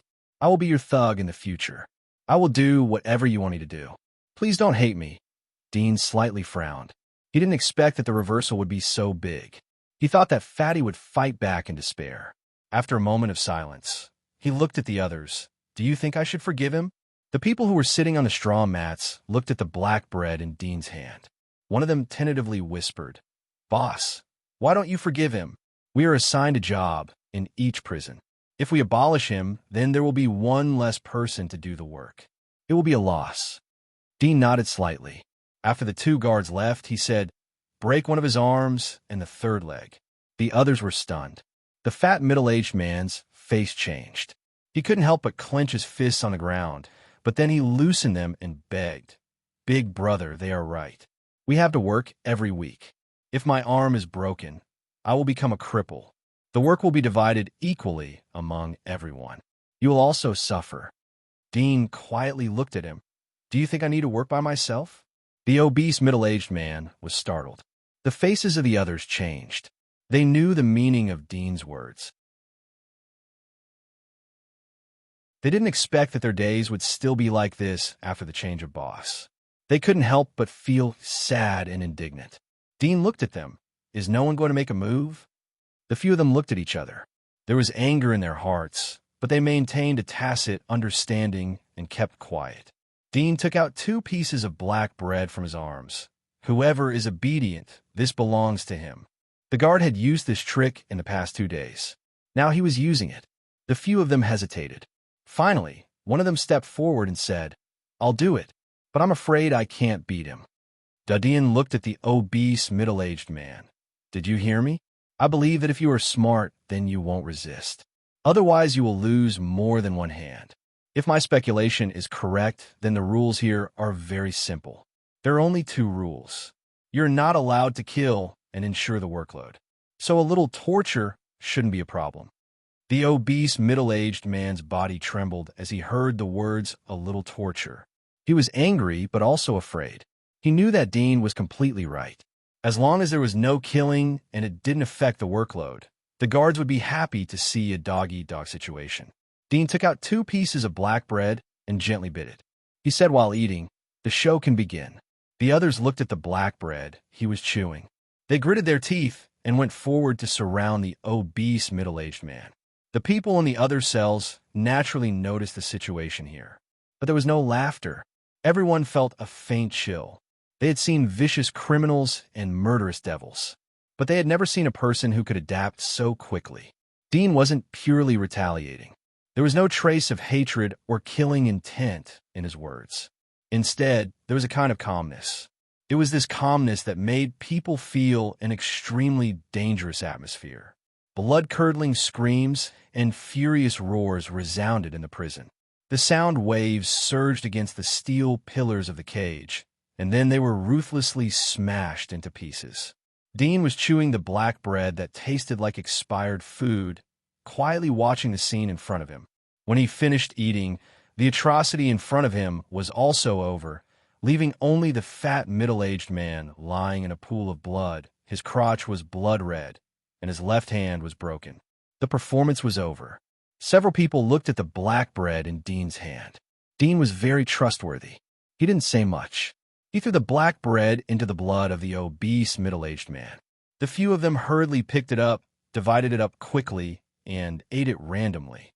Days passed, although Dean didn't make a move again, but the people here were not fools. From his initial struggle, they could see that he was not an ordinary person, but a warrior with super strength. After all, there were some things that couldn't be done by anger. They had seen too many people who struggled in anger and despair. But in the end, their unyielding heads were pressed down and laid on the ground for them to enjoy. Pure anger was completely useless in the face of absolute power, and it would only make one feel even more sorrowful and sad.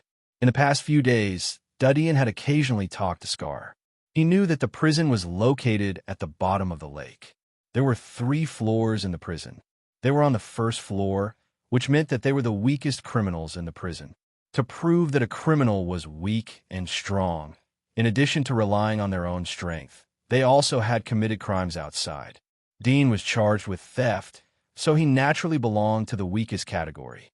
In the past few days, Dean also learned about the crimes committed by the obese middle-aged man and several others. The obese middle-aged man was like his appearance. He used to be a wealthy businessman. He was imprisoned for molesting a noble lady. However, it was precisely because of his identity as a wealthy businessman that he had the opportunity to purchase God's blessing from the black market. That was why his strength was so much higher than ordinary people, equivalent to a junior scavenger. You're tuning in to the Warrior Lore YouTube channel.